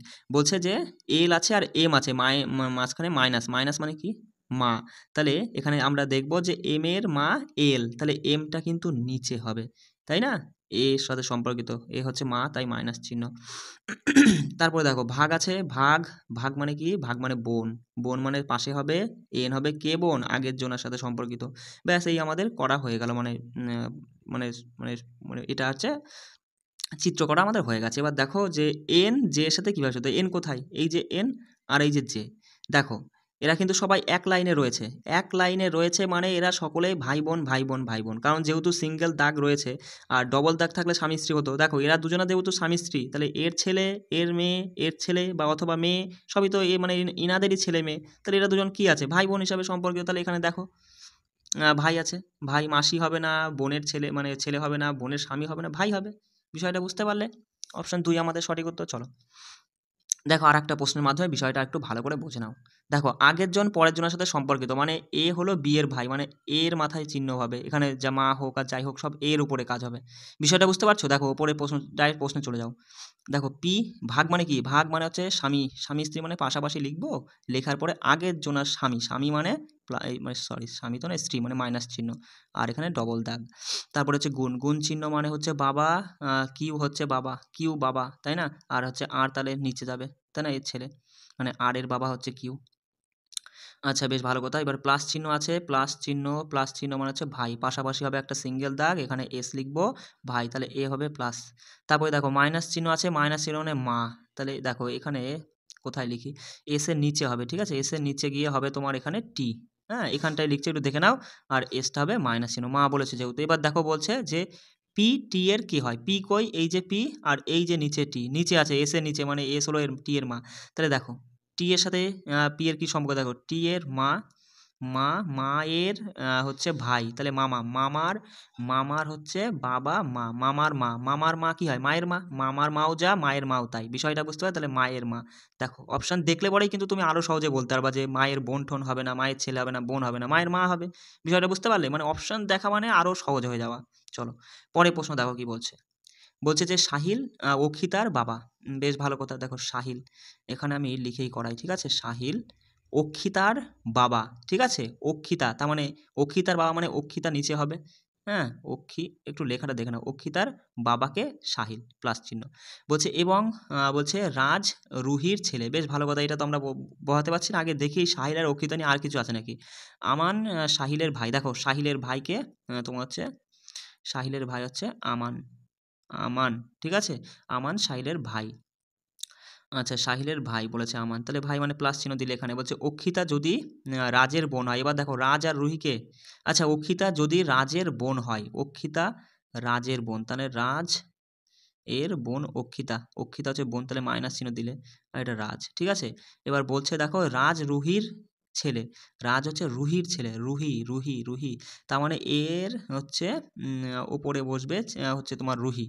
আবার রুহি তুমি দেখো এটা যদি আমরা এই পাশে লিখতাম, ১ মিনিট বস, মানে আমাদের এবার এগুলো করতে করতে নিজেকে দেখে নিতে হবে, ঠিক আছে? দেখো এখানে বলছে দেখো অক্ষিতা যদি রাজের বোন হয়, অক্ষিতা কার বোন? এপাশে লিখলাম, কেন এপাশে না লিখলে হচ্ছে না। এখানে রাজ আছে, রাজের বোন অক্ষিতা, মাইনাস চিহ্ন। এবার বলছে রাজ রুহির ছেলে, তাহলে এর উপরে আছে রুহি, ঠিক আছে? রুহির ছেলে রাজ, এখানে প্লাস চিহ্ন। তাহলে এবার দেখো, এবার দেখো এরা দুজনা ভাই বোন, তাই তো? আমার পাশে একই লাইনে রয়েছে একটা সিঙ্গেল দাগ, ভাই বোন। এর বাবা যদি এটা হয় তাহলে এর এটা কি হবে? মা হবে। আর এর মা যদি এটা হয়, এরা দুজন স্বামী স্ত্রী, আর এটা একটা সিঙ্গেল দাগ, তাহলে এটা দুজন ভাই ভাই। বিষয়টা বুঝতে পারলে? বলছে তাহলে আমানের সঙ্গে, আমান কই? এই যে আমান একজন ছেলে, আমানের সঙ্গে রুহি, রুহির কি সম্পর্ক? দেখো এর ভাই, ভাইয়ের বউ, ভাই বউ, দেখো ভাই বউ আছে নাকি? ভাই বউ বা ভাইয়ের স্ত্রী, ঠিক আছে? অপশন ৩ আমাদের সঠিক উত্তর। বিষয়টা ধরতে পারলে? চলো পরের প্রশ্ন দেখো কি বলছে। বলছে যে ক্লাস মনিটরের পরিচয় দিয়ে প্রিয়া বলে, কার পরিচয় দিয়ে? ক্লাস মনিটরে। দেখো মনিটরকে আমি এম চিহ্ন দ্বারা এখানে ডিনোট করলাম, এম ফর মনিটর। এবার এই মনিটরের পরিচয় দিয়ে প্রিয়া বলছে যে তার বাবার মানে এই মনিটরের বাবার বলে তো ওপরে প্লাস চিহ্ন, তার বাবার একমাত্র ছেলে, তার মানে এই ব্যক্তির একটাই ছেলে। এবার এই এম যে মানে মনিটর যে ছেলে কি মেয়ে সেটা তো আমরা জানি না, আমার সাইডে লিখলাম যে এই ব্যক্তির একমাত্র ছেলে, তাই এখানে লিখলাম, ঠিক আছে, একমাত্র ছেলে আমার ভাইয়ের। দেখো এবার আমার থেকে শুরু হচ্ছে, মানে আমার মানে কার? প্রিয়া। এবার দেখো তাহলে প্রিয়ার ভাইয়ের, তাহলে এখান থেকে দুটো পার্ট হচ্ছে, বুঝতেই পারছো যে তুমি প্রিয়াটা কোথায় বসাবে। এবার বলো তো, এখান থেকে বসাতে পারছো না, তাহলে তুমি দুটো পার্ট করবা, আমার মানে প্রিয়া, তুমি এখানে লিখলে যে প্রিয়া, ঠিক আছে। এবার বলছে যে প্রিয়ার মানে আমার ভাইয়ের, আমার ভাই প্লাস চিহ্ন মানে পাশে একটা দাগ দিয়ে প্লাস চিহ্ন, ভাইয়ের বউয়ের মানে ডবল দাগ দিয়ে মাইনাস চিহ্ন, বউয়ের স্বামী, তাহলে এই বউয়ের স্বামী কি হচ্ছে? এই প্লাসই হচ্ছে। তাহলে এখানে দেখো শেষ হয়েছে, আর এই জায়গাটায় মানে এই 1 নম্বর পার্টে, এটা 1 নম্বর পার্ট, এটা 2 নম্বর পার্ট, এখানে শেষ হয়েছিল এইখানটায়। তাহলে এই যে শেষে ধরো, শেষে ধরবা, তাহলে শেষ তুমি যদি শেষে ধরো, তাহলে পরে দেখো এর সাথে প্রিয়া কি হচ্ছে? একটা সিঙ্গেল দাগ, মানে প্রিয়া হচ্ছে এর হচ্ছে যাই হোক ভাই বা বোন যাই হোক হবে, আমরা সেটা দেখছি পরে। তাহলে তুমি পাশে লিখবা প্রিয়া, তাই না? প্রিয়া। আর এই প্লাসের সাথে আর একটা রয়েছে সম্পর্ক, যে বউ রয়েছে, তাই না?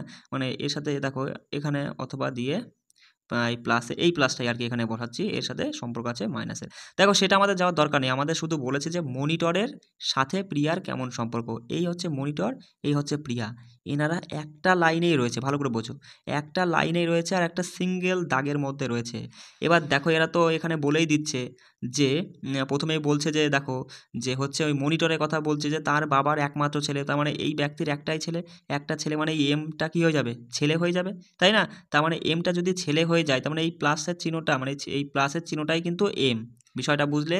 আর এরা দুজন কি আছে? একটা সিঙ্গেল লাইনে আছে আর একটা দাগে রয়েছে, তার মানে এর সাথে এর কিসের সম্পর্ক? দেখো ভাই বোনের সম্পর্ক। তাহলে প্রিয়া এম এর কি হবে? প্রিয়া এম এর বোন অথবা ভাই হবে। দেখো অপশান দেখলে পরে তুমি বলবা যে মেয়ে অথবা ভাগ্নি বা মা হবে না, বোন হতে বাধ্য, তাই না?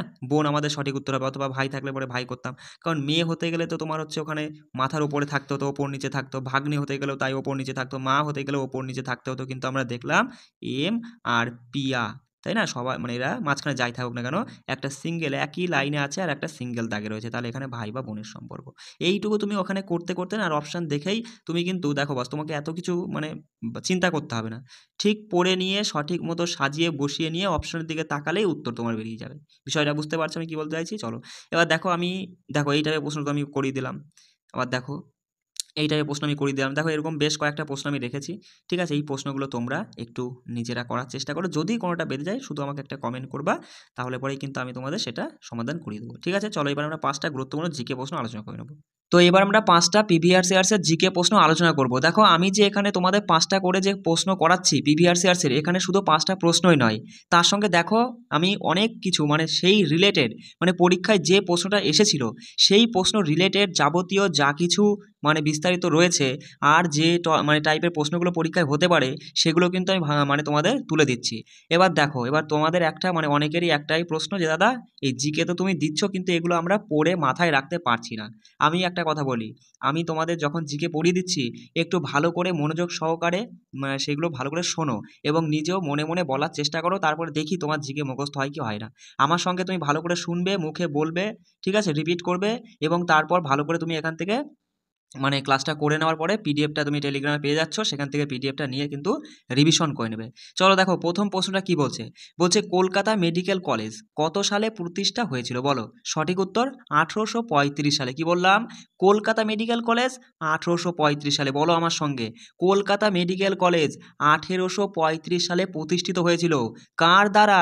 লর্ড উইলিয়াম বেন্টিংয়ের দ্বারা, বা লর্ড উইলিয়াম বেন্টিংয়ের আমলে কলকাতা মেডিকেল কলেজ প্রতিষ্ঠিত হয়েছিল। কত সালে? 1835 সালে। বলছে এই যে কলকাতা মেডিকেল কলেজটা হচ্ছে ভারতের প্রাচীনতম মেডিকেল কলেজ। তাহলে ভারতের প্রাচীনতম মেডিকেল কলেজ কোনটা? কলকাতা মেডিকেল কলেজ, যেটা কত সালে গঠিত হয়? 1835 সালে গঠিত হয়। কার দ্বারা? লর্ড উইলিয়াম বেন্টিংয়ের দ্বারা। আর এই কলকাতা মেডিকেল কলেজের প্রথম অধ্যক্ষ কে ছিলেন? রঘুনাথ মিশ্র। বলো আমার সঙ্গে, রঘুনাথ মিশ্র ছিল কলকাতা মেডিকেল কলেজের প্রথম অধ্যক্ষ। আচ্ছা, এই যে 1835 সালটা তো আমরা দেখলাম, এই 1835 সালে আর একটা মানে কাজ ঘটেছিল, সেটা কি? 1835 সালে উপনিবেশিক ভারতে সরকারি ভাষা হিসাবে ফার্সির বদলে ইংরাজি ভাষাকে স্বীকৃতি দেওয়া হয়েছিল। কি বললাম? 1835-এ 1835 সালে আমরা তো দেখলাম কলকাতা মেডিকেল কলেজ প্রতিষ্ঠিত হয়েছিল। এবার এই 1835 সালেই তোমার ফার্সির বদলে ইংরাজি ভাষাকে সরকারি ভাষার মর্যাদা দেওয়া হয়েছিল। চলো এবার আমরা দেখব ভারতের কয়েকটি গুরুত্বপূর্ণ কলেজ। প্রথমেই চলে আসি ফোর্ট উইলিয়াম কলেজ, যেটা 1800 সালে প্রতিষ্ঠিত হয়। কত সালে? 1800 সালে ফোর্ট উইলিয়াম কলেজ প্রতিষ্ঠিত হয়েছিল। তৎকালীন ভারতের গভর্নর জেনারেল ছিলেন লর্ড ওয়েলেসলি। তার মানে লর্ড ওয়েলেসলির দ্বারাই 1800 সালে ফোর্ট উইলিয়াম কলেজ প্রতিষ্ঠিত হয়। কি বললাম বস? লর্ড ওয়েলেসলির দ্বারা, মাথায় রাখবে, লর্ড ওয়েলেসলির দ্বারা 1800 সালে ফোর্ট উইলিয়াম কলেজ প্রতিষ্ঠিত হয়েছিল। আর এটা ছিল পশ্চিমবঙ্গের প্রথম কলেজ। কি বললাম? এই ফোর্ট উইলিয়াম কলেজটাই ছিল পশ্চিমবঙ্গের প্রথম কলেজ, যেটা 1800 সালে প্রতিষ্ঠিত হয় লর্ড ওয়েলেসলির দ্বারা। চলো পরের পয়েন্ট দেখো, বলছে Anglo Hindu college. Anglo Hindu college, যেটা 1815 সালে রাজা রামমোহন রায়ের দ্বারা প্রতিষ্ঠিত হয়। বলো, অ্যাংলো হিন্দু কলেজ কত সালে প্রতিষ্ঠিত হয়? 1815 সালে। কার দ্বারা? রাজা রামমোহনের দ্বারা। কলকাতা হিন্দু কলেজ কবে গঠিত হয় বা কবে প্রতিষ্ঠিত হয়? 1817-তে। মাথায় রাখবে, 1800-তে ফোর্ট উইলিয়াম, 1815-তে অ্যাংলো, যেটা রামমোহন রায় দ্বারা প্রতিষ্ঠিত হয়, 1817-তে কলকাতা হিন্দু কলেজ, যেটা মানে এই কলেজটা প্রতিষ্ঠাতার পেছনে বেশ অনেক জনার অবদান ছিল। তার মধ্যে মাথায় রাখবা রাজা রামমোহন রায়, ডেভিড হেয়ার, রাধাকান্ত দেব, এডওয়ার্ড প্রমুখ। মানে এই চারজনের নাম তুমি মাথায় রাখবা। এই চারজন ব্যক্তির খুব বিশেষ অবদান ছিল তোমার এই কলকাতা হিন্দু কলেজ প্রতিষ্ঠাতার পেছনে। কি মানে কাদের নাম বললাম? রাজা রামমোহন রায়, ডেভিড হেয়ার, রাধাকান্ত দেব, এডওয়ার্ড। এনারা কলকাতা হিন্দু কলেজ প্রতিষ্ঠা করেছিলেন 1817 সালে। চলে আসি 1855-তে। দেখো, 1855 সালে এই কলেজটার নাম পরিবর্তন করে রাখা হয়েছে প্রেসিডেন্সি কলেজ।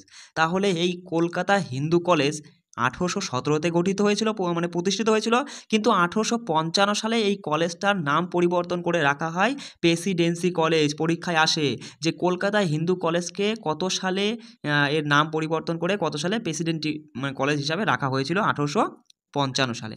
চলে আসি পরের পয়েন্ট। দেখো, শ্রীরামপুর কলেজ, যেটা 1818 সালে উইলিয়াম কেরির দ্বারা প্রতিষ্ঠিত হয়েছিল। মাথায় রাখবে, শ্রীরামপুর কলেজ কবে গঠিত হয়? 1818 সালে। কার দ্বারা?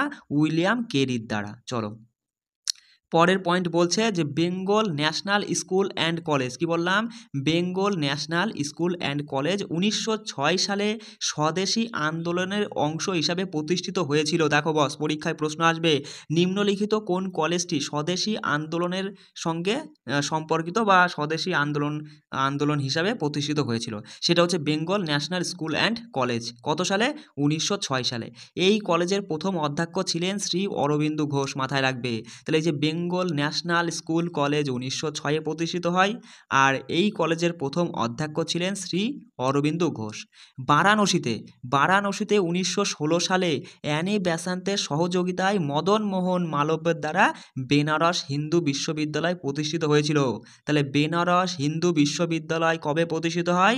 1916 সালে। কোথায়? বারাণসীতে। কার দ্বারা? মাথায় রাখবে, অ্যানি বেসান্তের সহযোগিতায় মদন মোহন মালব্যের দ্বারা। কার দ্বারা প্রতিষ্ঠিত হয়েছিল বেনারস হিন্দু বিশ্ববিদ্যালয়? মদন মোহন মালব্যের দ্বারা। চলো আরও কিছু গুরুত্বপূর্ণ তথ্য রয়েছে, মাথায় রাখবে। ইস্ট ইন্ডিয়া কোম্পানি, মাথায় রাখবে, ইস্ট ইন্ডিয়া কোম্পানির শাসনকালে ভারতের প্রথম সংস্কৃত কলেজ প্রতিষ্ঠিত হয়। কি বললাম? ইস্ট ইন্ডিয়া কোম্পানির শাসনকালে ভারতের প্রথম সংস্কৃত কলেজ প্রতিষ্ঠিত হয়েছিল 1971 সালে। কত সালে? 1971 সালে। সেই কলেজটার নাম হচ্ছে বেনারস সংস্কৃত কলেজ। মাথায় রাখবে। তাহলে ভারতের প্রথম সংস্কৃত কলেজ কবে প্রতিষ্ঠিত হয়? 1971 সালে, বেনারস সংস্কৃত কলেজ। তৎকালীন ভারতের গভর্নর জেনারেল কে ছিলেন? Lord Cornwallis. মাথায় রাখবে। তাহলে বেনারস সংস্কৃত সংস্কৃত কলেজ যখন প্রতিষ্ঠিত হয় তখন ভারতের গভর্নর জেনারেল কে ছিলেন?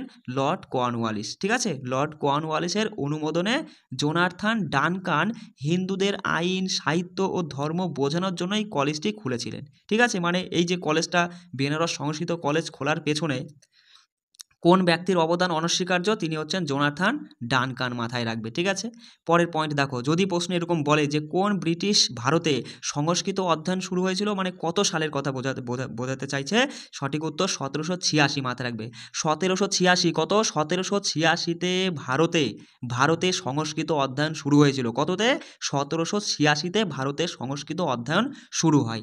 আচ্ছা, এই যে 1786 সালে স্যার উইলিয়াম জোনসের সময়কাল থেকেই তোমার এই মাথায় রাখবা সংস্কৃত কলেজের সংস্কৃত অধ্যয়নটা শুরু হয়েছিল। ঠিক আছে, চলে আসি কলকাতা সংস্কৃত কলেজ, যেটা 1824 সালে প্রতিষ্ঠিত হয়েছিল। তাহলে কলকাতা সংস্কৃত কলেজ কবে প্রতিষ্ঠিত হয়? 1824 সালে। আচ্ছা, সংস্কৃত ভাষা ও সাহিত্যে অগাধ পাণ্ডিত্যের জন্য সংস্কৃত কলেজ থেকে 1839 সালে ঈশ্বরচন্দ্র শর্মাকে বিদ্যাসাগর উপাধি দেওয়া হয়েছে। তাহলে ঈশ্বরচন্দ্র শর্মাকে বিদ্যাসাগর উপাধি দেওয়া হয় কত সালে? 1839 সালে। কেন? কারণ হচ্ছে সংস্কৃত ভাষা ও সাহিত্যে অগাধ পাণ্ডিত্যের জন্যই তোমার এই সংস্কৃত কলেজ থেকে 1839 সালে ঈশ্বরচন্দ্র শর্মাকে বিদ্যাসাগর উপাধি দেওয়া হয়। দেখো প্রশ্নটা কি ছিল? প্রশ্নটা ছিল যে কলকাতা মেডিকেল কলেজ কত সালে প্রতিষ্ঠিত হয়। এই যে প্রশ্ন একটা ছিল, দেখো আমরা কতটা বললাম, এই যে এক্সট্রা যা কিছু বললাম এইগুলো কিন্তু তোমাকে পড়তে হবে। ঠিক আছে, আমি একটু মানে হালকা করে বুঝিয়ে দেওয়ার চেষ্টা করলাম, একটু বুঝে নিলে এবার নিজেরা কিন্তু 2-3 বার রিভিশন করবা, দেখবা ততটা মাথায় থেকে যাবে। চলে আসি পরের প্রশ্নে, বলছে ভারতের জাতীয় পতাকার নকশা কে তৈরি করেছিল? বলো। সঠিক উত্তর পিঙ্গালি ভেঙ্কাইয়া। দেখো অনেকেই জানো, মানে সবাই জানো যে ভারতের জাতীয় পতাকার নকশাটা তৈরি করেছিলেন পিঙ্গালি ভেঙ্কাইয়া। কোন রাজ্যের বাসিন্দা তিনি? অন্ধ্রপ্রদেশ রাজ্যের বাসিন্দা। আচ্ছা, ভারতের জাতীয় পতাকায় কয়টি রং? 3টি রং রয়েছে, গেরুয়া, সাদা, সবুজ। গেরুয়া কি বোঝায়? গেরুয়াটা বোঝায় ত্যাগ, সেবা ও সাহসের প্রতীক। কি বললাম? গেরুয়া রংটা বোঝায় ত্যাগ, সেবা ও সাহসের প্রতীক বোঝায়। সাদা হচ্ছে শান্তি ও পবিত্রতার প্রতীক, মাথায় রাখবে এক একটা তথ্য। সবুজ হচ্ছে সবুজ জীবন, প্রাচুর্য এবং সমৃদ্ধির প্রতীক, মাথায় রাখবে। ঠিক আছে, আচ্ছা, মাঝখানে রয়েছে অশোক চক্র, যা উন্নতি ও গতিশীলতার প্রতীক, মাথায় রাখবে। তাহলে অশোক চক্র হলো উন্নতি ও গতিশীলতার প্রতীক। এই অশোক চক্রে মোট 24টি স্পোক রয়েছে। ঠিক আছে, 24টি স্পোক বা দণ্ড রয়েছে। আচ্ছা, পতাকাটির প্রস্থ ও দৈর্ঘ্যের অনুপাত, দেখো প্রস্থ ও দৈর্ঘ্য বলেছে। ঠিক আছে, প্রস্থ ও দৈর্ঘ্যের অনুপাত হচ্ছে 2:3, আর দৈর্ঘ্য ও প্রস্থের অনুপাত বলে 3:2 হবে। এটা তুমি প্রশ্ন অনুযায়ী বুঝে নিবা। ঠিক আছে, প্রস্থ হচ্ছে 2, দৈর্ঘ্য হচ্ছে 3, মাথায় রাখবে পতাকার, যা আমাদের জাতীয় পতাকার। চলে আসে পরের পয়েন্ট, কি বলছে দেখো। 1947 সালে 22শে জুলাই, কি বললাম? 1947 সালে 22শে জুলাই ভারতের গণপরিষদ দ্বারা এই জাতীয় পতাকার নকশাটা গৃহীত হয়েছিল। ঠিক আছে, মানে সংবিধানে তোমার হচ্ছে সংবিধানে গণপরিষদ দ্বারা ভারতের জাতীয় পতাকাটা কবে গৃহীত হয়েছিল? 22শে জুলাই, মাথায় রাখবে। 1947 সালের 22শে জুলাই। আচ্ছা, 1947 সালে 21শে নভেম্বর ভারতের জাতীয় পতাকার ছবি প্রথম ডাক টিকিটে স্থান পেয়েছিল। তাহলে ভারতের জাতীয় পতাকার ছবি প্রথম ডাক টিকিটে স্থান পায় কত সালে বা কবে? 1947 সালের 21শে নভেম্বর। তাহলে এখানে দুটো ডেট পাচ্ছ, একটা 22শে জুলাই, একটা 21শে নভেম্বর। 22শে জুলাই গৃহীত হয়, মাথায় রাখবে। 22শে জুলাই গৃহীত হয়, 21শে নভেম্বরে ডাক পায়, মানে ডাক টিকিটে স্থান পায়। বিষয়টা বুঝতে পারছো? মানে তোমার নিজের মাথায় প্রশ্নগুলো রাখার এক একটা কৌশল রয়েছে, এবার তুমি যেভাবে প্রশ্নগুলো মাথায় রাখতে পারো। ঠিক আছে, দেখো পরের পয়েন্ট কি বলছে। আচ্ছা, আইন অনুযায়ী ভারতের জাতীয় পতাকা মানে জাতীয় পতাকার খাদি কাপড়ে তৈরি হয়। ঠিক আছে, মানে ভারতের জাতীয় পতাকাটা নিয়ম মানে আইন অনুযায়ী কোন কাপড়ে তৈরি করা উচিত? সেটা হচ্ছে খাদি। ঠিক আছে, খাদি কাপড়ে। আচ্ছা, পশ্চিমবঙ্গের কলকাতায় পার্সি বাগান স্কোয়ারে প্রথম জাতীয় পতাকা উত্তোলন করা হয়েছিল। আচ্ছা, তাহলে বলো কোথায় প্রথম জাতীয় পতাকা উত্তোলন করা হয়? পশ্চিমবঙ্গের কলকাতার পার্সি বাগান স্কোয়ারে, মাথায় রাখবে। খুব ভালো গুরুত্বপূর্ণ একটা তথ্য, যে কলকাতার মানে পশ্চিমবঙ্গ রাজ্যের কলকাতার পার্সিবাগান স্কোয়ারে প্রথম জাতীয় পতাকা উত্তোলন করা হয়েছিল? চলে আসে 1950 সালে 24শে জানুয়ারি জনগণ মন ভারতের জাতীয় সঙ্গীত হিসাবে নির্বাচিত হয়েছিল। তাহলে জনগণ মন জাতীয় সঙ্গীত হিসাবে নির্বাচন করা হয়েছিল কত সালে? 1950 সালে। কবে? 24শে জানুয়ারি। ঠিক আছে। জনগণ মন কে লিখেছেন? জানোই, রবীন্দ্রনাথ ঠাকুর জনগণ মন লিখেছেন। আচ্ছা, আইন অনুযায়ী ভারতের জাতীয় সঙ্গীত গাওয়ার যে নির্দিষ্ট সময় ধার্য করা হয়েছে, দেওয়া হয়েছে, সেটা কত সেকেন্ড? 52 সেকেন্ড। মাথায় রাখবে। 2011 সালে 27শে ডিসেম্বর কলকাতায় আয়োজিত ভারতীয় জাতীয় কংগ্রেসের 26তম বার্ষিকী অধিবেশনে জনগণ মন প্রথম গাওয়া হয়েছিল। মাথায় রাখবে। কি বললাম? 2011 বললাম কেন, একটু সালটা দেখে নাও। 1911 সালে। মাথায় রাখবে। 1911 সালে 27শে ডিসেম্বর কলকাতায় আয়োজিত ভারতীয় জাতীয় কংগ্রেসের কততম অধিবেশনে? 26তম অধিবেশনে এই জনগণ মন প্রথম গাওয়া হয়েছিল। ঠিক আছে। পরীক্ষায় প্রশ্ন এমন দেবে, মানে দিতেই পারে, যে জনগণ মন কত সালে গাওয়া হয়েছিল? 1911 সালে। কংগ্রেসের কোন অধিবেশনে গাওয়া হয়েছিল? 26তম অধিবেশনে। ঠিক আছে, মাথায় রাখবে। চলো পরে প্রশ্ন দেখো কি বলছে। বলছে যে কোন সালে নেতাজি সুভাষচন্দ্র বোস দেশ ত্যাগ করেছিল? 1941 সালে। মাথায় রাখবে। 1941-এ নেতাজি সুভাষচন্দ্র বোস দেশ ত্যাগ করেছিলেন। এবার এই যে নেতাজি সুভাষচন্দ্র বোস রিলেটেড যাবতীয় প্রশ্ন যদি পরীক্ষায় হয়, তুমি এখান থেকেই পাবে। সেইভাবেই কিন্তু এক একটা প্রশ্ন আমাদের তৈরি করা। চলে আসি প্রথম পয়েন্ট, দেখো কি বলছে। নেতাজি সুভাষচন্দ্র বসু কোথায় জন্মগ্রহণ করেছিল? উড়িষ্যার কটকে জন্মগ্রহণ করেছিল। পিতার নাম ছিল, মানে পিতা ছিল জানকীনাথ বসু। তাহলে নেতাজি সুভাষচন্দ্র বসু উড়িষ্যার কটকে জন্মগ্রহণ করে। পিতা হলেন জানকীনাথ বসু, মাতা হলেন প্রভাবতী দেবী। মাথায় রাখবে। মাতা প্রভাবতী দেবী, পিতা জানকীনাথ বসু। রাজনৈতিক গুরু কে ছিল? চিত্তরঞ্জন দাস। তাহলে নেতাজি সুভাষচন্দ্র বসুর রাজনৈতিক গুরুর নাম কি? চিত্তরঞ্জন দাস। 1925 সালে তাকে বন্দি করে মান্দালয়ে নির্বাসিত করা হয়েছিল। তাহলে নেতাজি সুভাষচন্দ্র বসুকে কত সালে বন্দি করে মান্দালয়ে নির্বাসিত করা হয়েছিল? 1925 সালে নেতাজি সুভাষচন্দ্র বসুকে বা নেতাজি সুভাষচন্দ্র বোসকে মান্দালয়ে নির্বাসিত করা হয়। ঠিক আছে। দুইবার, মাথায় রাখবে, দুইবার জাতীয় কংগ্রেসের সভাপতি নির্বাচিত হন তিনি। 1938 সালে হরিপুরা অধিবেশনে, আর দ্বিতীয় আর একবার 1939 সালে ত্রিপুরা অধিবেশনে। মাথায় রাখবে। তাহলে নেতাজি সুভাষচন্দ্র বসু কতবার জাতীয় কংগ্রেসের সভাপতি হিসাবে নির্বাচিত হন? দুইবার।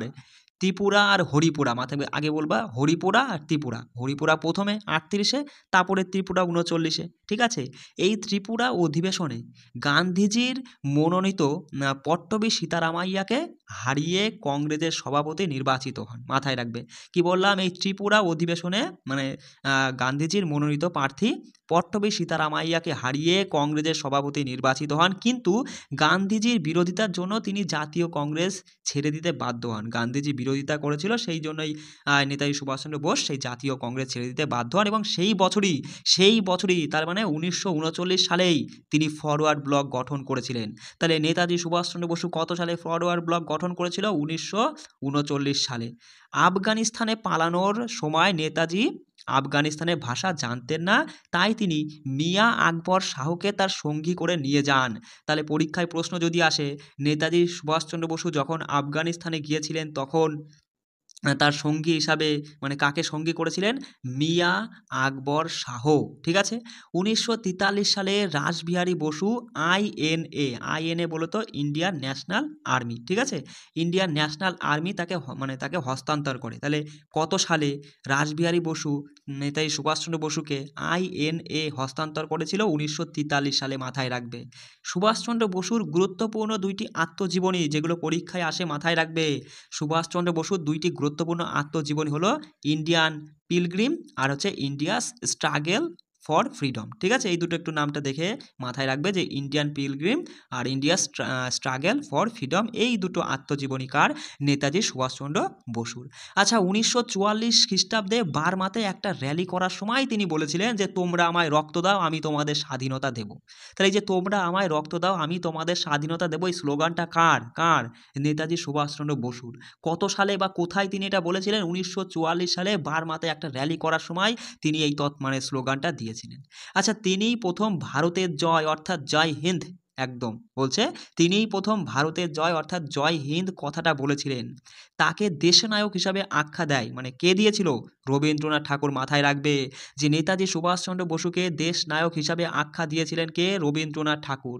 আচ্ছা, রবীন্দ্রনাথ ঠাকুর তার তাসের দেশ, মাথায় রাখবে রবীন্দ্রনাথ ঠাকুর তার তাসের দেশ নৃত্য নাট্যটিতে নেতাজিকে উৎসর্গ করেছিলেন। তাহলে পরীক্ষায় যদি আসে যে রবীন্দ্রনাথ ঠাকুর তার কোন নৃত্যনাট্যটিতে নেতাজিকে উৎসর্গ করেছিলেন? তাসের দেশ নৃত্য নাট্যটিতে নেতাজিকে উৎসর্গ করেছিলেন। আচ্ছা, নেতাজি দ্য স্প্রিঙ্গিং টাইগার নামেও পরিচিত, মাথায় রাখবে। দমদম বিমানবন্দরের নাম পরিবর্তন করে নেতাজি সুভাষচন্দ্র আন্তর্জাতিক বিমানবন্দর রাখা হয় কত সালে? 1995 সালে, মাথায় রাখবে। 1995 সালে দমদম বিমানবন্দরের নাম পরিবর্তন করে নেতাজি সুভাষচন্দ্র বসু মানে নেতাজি সুভাষচন্দ্র আন্তর্জাতিক বিমানবন্দর রাখা হয়। মাথায় রাখবে হাওড়া কালকা মেল ট্রেন, কি বললাম? হাওড়া কালকা মেল ট্রেনের নাম বদলে নেতাজি এক্সপ্রেস রাখা হয়েছে কত সালে? 2021 সালে, কি বললাম? 2021 সালে হাওড়া কালকা মেল ট্রেনের নাম বদলে নেতাজি এক্সপ্রেস রাখা হয়েছে। 1999 সালে আদালতের আদেশ মোতাবেক মুখার্জি কমিশনকে নেতাজির মৃত্যুর সত্যতা প্রমাণ করার জন্য নিয়োগ করা হয়েছিল। 1999 সালে, কি বললাম বস? 1999 সালে আদালতের আদেশ দেওয়া হয়েছিল তোমার এই মুখার্জি কমিশনকে, ঠিক আছে? কোন কমিশন? মুখার্জি কমিশনকে নেতাজির মৃত্যুর সত্যতা প্রমাণ করার জন্য নিয়োগ করা হয়েছিল। আচ্ছা, 1921 ইন্ডিয়ান সিভিল সার্ভিস থেকে ইস্তফা দিয়েছিলেন তিনি। তাহলে নেতাজি সুভাষচন্দ্র বসু কত সালে তোমার এই যে ইন্ডিয়ান সিভিল সার্ভিস থেকে ইস্তফা দিয়েছিলেন? 1921 সালে। এটা একটা ভালো পয়েন্ট, মাথায় রাখবা। চলে আসি, দেখো নেতাজির 125তম জন্ম জয়ন্তী উপলক্ষে 2022 সাল থেকে প্রতি বছর 23শে জানুয়ারি পরাক্রম দিবস পালন করা হয়। তাহলে যে পরাক্রম দিবস কবে পালিত হয়? 23শে জানুয়ারি, মাথায় রাখবে। 23শে জানুয়ারি পরাক্রম দিবস পালিত হচ্ছে কবে থেকে? এটা হচ্ছে 2022 সাল থেকে, মানে 2022-এ নেতাজির 125তম জন্ম জয়ন্তী উপলক্ষে তোমার এই পরাক্রম দিবসটা পালন করা হচ্ছে। দেখো একদম নেতাজি সুভাষচন্দ্র বোস সম্পর্কে যাবতীয় কিছু জেনে নিলাম। বলো এর বাইরে আর কিছু থাকলো? এইভাবে কিন্তু আমরা প্রত্যেকটা প্রশ্নই পড়ে নেবো। দেখো 300টা প্রশ্ন বস, এই যে PVRCRS-এর 300টা প্রশ্ন পড়াচ্ছি না, ভেরি ভেরি ইম্পর্টেন্ট। তুমি যদি অন্য কোনো জায়গা কোনো কিছু জিকে নাও পড়ো, যদি এই আমার দেওয়া এই 300টা জিকে প্রশ্ন তুমি যদি এইভাবে ভালো করে পড়ে নিতে পারো, তুমি নিজে এখান থেকেই দেখো, তুমি নিজে দেখে নিও যে এখান থেকেই কতগুলো প্রশ্ন তুমি কমন পাও, আর তার সঙ্গে শুধু কারেন্ট অ্যাফেয়ার্সগুলো ক্লাসটা করবা। তাহলে পরেই তুমি বুঝতে পারবা যে জিকে কতগুলো প্রশ্ন তুমি কমন পাচ্ছ। কারণ কারেন্ট অ্যাফেয়ার্স তো সেগুলো নতুন তো আমাদের পড়তে হবে। কারেন্ট অ্যাফেয়ার্সের ক্লাস আমি করিয়ে দিচ্ছি, সেগুলো পড়ে নিবা শুধু। চলো দেখো আরেকটা প্রশ্ন, 5টা করে প্রশ্ন আমরা আলোচনা করবো প্রত্যেকদিন, তাই তো? আচ্ছা, আরেকটা প্রশ্ন ছিল যে 1928 সালে বরদৌলি সত্যাগ্রহ আন্দোলনের নেতা কে ছিলেন, বলো? একদম দেখা মাত্রই সঠিক উত্তর হয়ে যাবে যে সর্দার বল্লভভাই প্যাটেল 1928-এ বরদৌলি সত্যাগ্রহ আন্দোলনের নেতা ছিলেন। আচ্ছা, তাহলে বরদৌলি সত্যাগ্রহ আন্দোলন কবে ঘটেছিল? 1928-এ, মাথায় রাখবে। অভ্যন্তরীণ রাজস্ব আদায়ে অন্যায়ভাবে কর বৃদ্ধির বিরুদ্ধে, কি বললাম? অভ্যন্তরীণ রাজস্ব আদায়ে মানে অন্যায়ভাবে কর বৃদ্ধির বিরুদ্ধে 1928 সালে গুজরাট রাজ্যে এই আন্দোলনটা শুরু হয়েছিল, ঠিক আছে? আচ্ছা, এবার আমরা এই সর্দার বল্লভভাই প্যাটেল সম্পর্কে কিছু তথ্য জেনে নেব যেগুলো পরীক্ষায় আসে। প্রথম পয়েন্ট মাথায় রাখবে যে ভারতের লৌহ মানব বলা হয়। তাহলে ভারতের লৌহ মানব কাকে বলা হয়? সর্দার বল্লভভাই প্যাটেলকে ভারতের লৌহ মানব বলা হয়। স্বাধীন ভারতে প্রথম, কি বললাম? স্বাধীন ভারতের প্রথম স্বরাষ্ট্র মন্ত্রী বা উপপ্রধানমন্ত্রী কে ছিলেন? সর্দার বল্লভভাই প্যাটেল, মাথায় রাখবে। লৌহ মানব বল্লভভাই প্যাটেল, স্বরাষ্ট্রমন্ত্রী মানে স্বাধীন ভারতের প্রথম স্বরাষ্ট্রমন্ত্রী অথবা উপপ্রধানমন্ত্রী সর্দার বল্লভভাই প্যাটেল। আচ্ছা, পৃথিবীর উচ্চতম যে স্ট্যাচু অফ ইউনিটি, এই স্ট্যাচুটাই কিন্তু এই সর্দার বল্লভভাইয়ের স্ট্যাচু, মানে তারই মূর্তি। বিষয়টা বুঝতে পারছো? মানে পৃথিবীর যে উচ্চতম স্ট্যাচু রয়েছে সেটা কিন্তু এই সর্দার বল্লভভাইয়ের স্ট্যাচু, যে স্ট্যাচু অফ ইউনিটি, মাথায় রাখবে। যার উচ্চতা 182 মিটার, কি বললাম? উচ্চতা কত? 182 মিটার। আর এটা কোথায় রয়েছে? এটা গুজরাট রাজ্যে রয়েছে, গুজরাট রাজ্যে, মাথায় রাখবা। এটা বানানটা দেখে নাও, হ্যাঁ। গুজরাট রাজ্যে তোমার হচ্ছে সর্দার সরোবর বাঁধের কাছে অবস্থিত, ঠিক আছে? আচ্ছা, সর্দার বল্লভভাই এর জন্মদিনে তোমার হচ্ছে রাষ্ট্রীয় একতা দিবস হিসেবে পালন করা হয়, কি বললাম? সর্দার বল্লভভাইয়ের জন্মদিন উপলক্ষেই রাষ্ট্রীয় একতা দিবস পালন করা হয়ে থাকে। কোন দিনে, মানে কোন ডেটটা কত, 31শে অক্টোবর। কি বললাম? তাহলে সর্দার বল্লভভাই প্যাটেলের জন্মদিন কবে? 31শে অক্টোবর। আর এই জন্মদিনকে উপলব্ধি করেই তোমার রাষ্ট্রীয় একতা দিবস পালন করা হচ্ছে। আচ্ছা, তাকে তাকে ভারতের বিসমার্ক বলা হয়। তাহলে ভারতের বিসমার্ক বলা হয় কাকে? সর্দার বল্লভভাই প্যাটেলকে। ফাদার অফ অল ইন্ডিয়া সার্ভিসেসও বলা হয় তাকে, মাথায় রাখবে যে father of all India services কাকে বলা হয়? সর্দার বল্লভভাই প্যাটেল। দেখো, এক জায়গায় আমি কিন্তু সমস্ত কিছু তথ্য এনে তোমাদের কালেক্ট করিয়ে দিচ্ছি, শুধু একটু কষ্ট করে তোমরা পড়ে রিভিশন করে নিবা, ঠিক আছে? চলে আসি পরের পয়েন্ট, দেখো কি বলছে। এই যে 1928 সালে বরদৌলি সত্যাগ্রহ ঘটেছিল, তো এই বরদৌলি সত্যাগ্রহের প্রধান নেতা কারা ছিলেন? মাথায় রাখবে, এই বরদৌলি সত্যাগ্রহের প্রধান নেতা ছিলেন কিন্তু মানে সর্দার বল্লভভাই প্যাটেল। আর এই বরদৌলি আন্দোলনের যে মহিলারা ছিলেন, এই মহিলারাই তাকে সর্দার উপাধি দেন। মানে কেসটা কি ঘটেছে? বরদৌলি আন্দোলনের তো নেতা ছিল সর্দার বল্লভভাই প্যাটেল, এবার মহিলারা তাকে সর্দার সর্দার বলে ডাকতে শুরু করলো, সবাই মিলে তাকে সর্দার সর্দার বলতো। আর সেই দেখেই মহাত্মা গান্ধী তাকে বলে, ঠিক আছে তুমি এখন জনতাদের সর্দার। মহাত্মা গান্ধীর মতান্তরেই কিন্তু তাকে সর্দার উপাধি দেওয়া হয়েছে। বোঝা গেল বিষয়টা? চলো, এবার আমরা এর সাথে ভারতের গুরুত্বপূর্ণ দুটো বিদ্রোহ দেখে নেব। প্রথমে চলে আসি যে চুয়ার বিদ্রোহ। দেখো, চুয়ার বিদ্রোহটা তোমার এই 1768 থেকে 99 পর্যন্ত হয়েছিল, ঠিক আছে? মাথায় রাখবে যে ভারতের বৃহত্তম কৃষক বিদ্রোহ এইটা। তাহলে ভারতের বৃহত্তম কৃষক বিদ্রোহ কোনটি? চুয়ার বিদ্রোহ ছিল ভারতের বৃহত্তম কৃষক বিদ্রোহ। মেদিনীপুর জেলার অন্তর্গত জঙ্গলমহল নামক বনাঞ্চলের অধিবাসীরা কৃষিকাজ ও পশুপালনের পাশাপাশি স্থানীয় জমিদারদের অধীনে পাইক বা সৈনিকের কাজ করত, বিনিময়ে জমি ভোগ করত। ইস্ট ইন্ডিয়া কোম্পানি শাসক প্রতিষ্ঠিত হলে, মানে ইস্ট ইন্ডিয়া কোম্পানি তখন আবার শাসন প্রতিষ্ঠিত শুরু হয়ে গেল, আর শুরু হয়ে গেলেই বিপুল পরিমাণে রাজস্বের বোঝা তাদের উপরে চাপিয়ে দেওয়া হয়। তাই নিয়েই 1768 সালে তোমার ধলাভূমির রাজা জগন্নাথ সিং প্রথম এই বিদ্রোহ করেন। এছাড়াও পরবর্তী সময়ে মাথায় রাখবে যে শ্যামগঞ্জন, তারপরে দুর্জন সিং, এরাও কিন্তু এই বিদ্রোহে নেতৃত্ব দিয়েছিল। তাহলে বিষয়টা বুঝতে পারলে কোথা থেকে কোথায় কি ঘটে গেল? মানে বিষয়টা হচ্ছে কি, এই চুয়ার বিদ্রোহ তো ছিল ভারতের সবথেকে সর্ববৃহৎ কৃষক বিদ্রোহ, ঠিক আছে? মাথায় রাখবা মেদিনীপুর জেলার তোমার হচ্ছে অন্তর্গত জঙ্গলমহল নামক বনাঞ্চল রয়েছে, সেই বনাঞ্চলের অধিবাসীরা কৃষিকাজ পশুপালনের পাশাপাশি স্থানীয় যে জমিদার রয়েছে, সেই জমিদারের অধীনে পাইক মানে কি সৈনিক মানে সৈন্য হিসাবে কাজ করত, ঠিক আছে? এবং তার পরিবর্তে তারা জমি নিত, নিয়ে চাষবাস করতো, ঠিক আছে? এবার যখনই সেই এলাকায় ইস্ট ইন্ডিয়া কোম্পানির শাসন প্রতিষ্ঠিত হয়ে গেল, তখন তাদের উপর একটা মানে একটা করের বোঝা চাপিয়ে দেওয়া হয়েছে। এবার সেই করের বোঝা মানে একটা অত্যাধিক মানে বিপুল পরিমাণে একটা করের রাজস্বে বা করের বোঝা চাপিয়ে দেওয়া হয়েছে।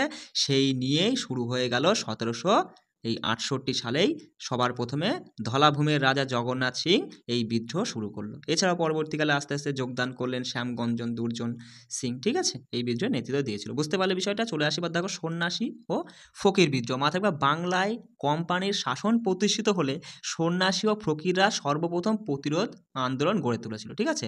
বাংলায় মানে আমাদের বাংলায় কোম্পানির শাসন প্রতিষ্ঠিত হলে সন্ন্যাসী ও ফকিররা সর্বপ্রথম এই প্রতিরোধ মানে আন্দোলন গড়ে তোলে।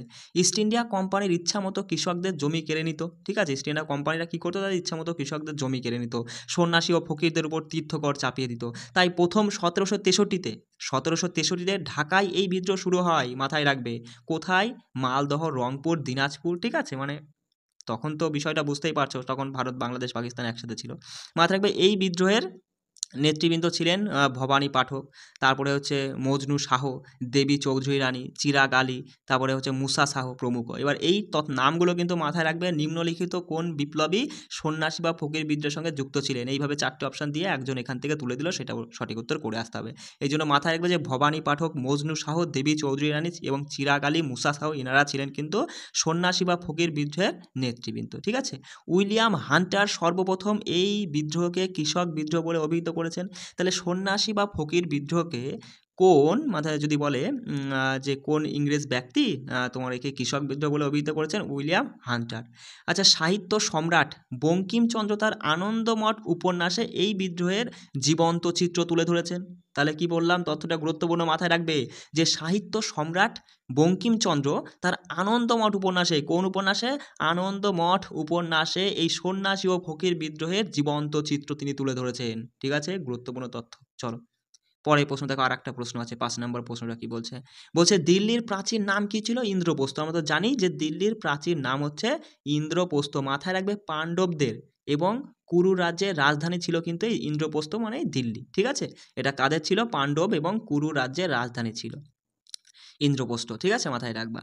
আচ্ছা এবার দেখো দিল্লি, দিল্লি সম্পর্কে জানো ভারত বা মানে ভারতের বা এশিয়ার রোম বলা হয়, ঠিক আছে। 1 মিনিট দেখো, যে ভারতের বা এশিয়ার রোম বলা হয় দিল্লিকে। আচ্ছা দিল্লি ভারতের রাজধানী হিসেবে মানে রাজধানীতে পরিণত হয় কত সালে? 1911 সালে, মাথায় রাখবে। দিল্লি ভারতের রাজধানী হিসাবে ঘোষণা করা হয়েছিল 1911 সালে, মানে সালটা গুরুত্বপূর্ণ, এখানে সালটা মাথায় রাখবা।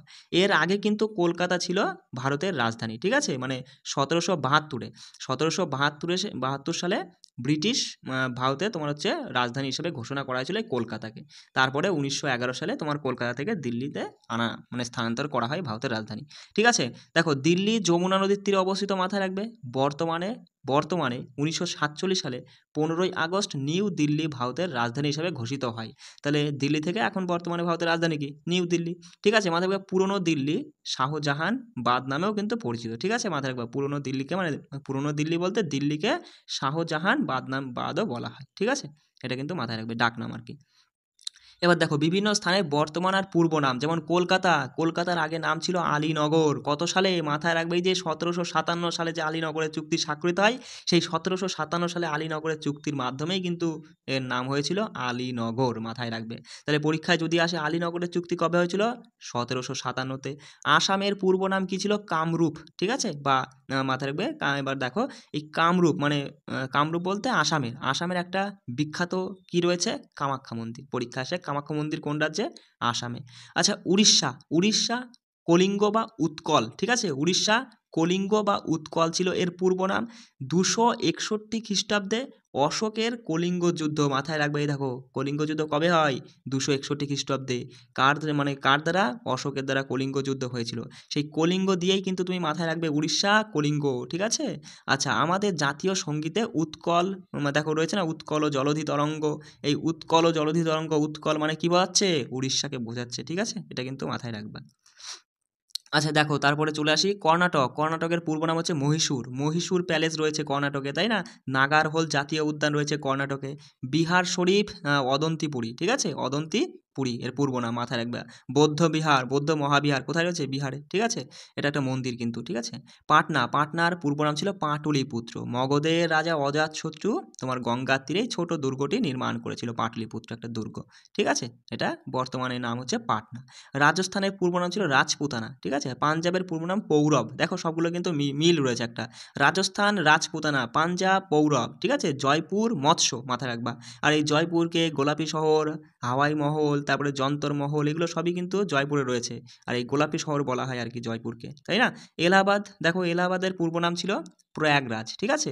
এটা হচ্ছে ত্রিবেণী সঙ্গম, ত্রিবেণী তিনটি, যেমন গঙ্গা যমুনা সরস্বতী, এই তিনটি নদীর মিলনস্থলেই কিন্তু প্রয়াগরাজটা গঠন করা হয়েছিল, যেটা বর্তমান নাম হচ্ছে এলাহাবাদ।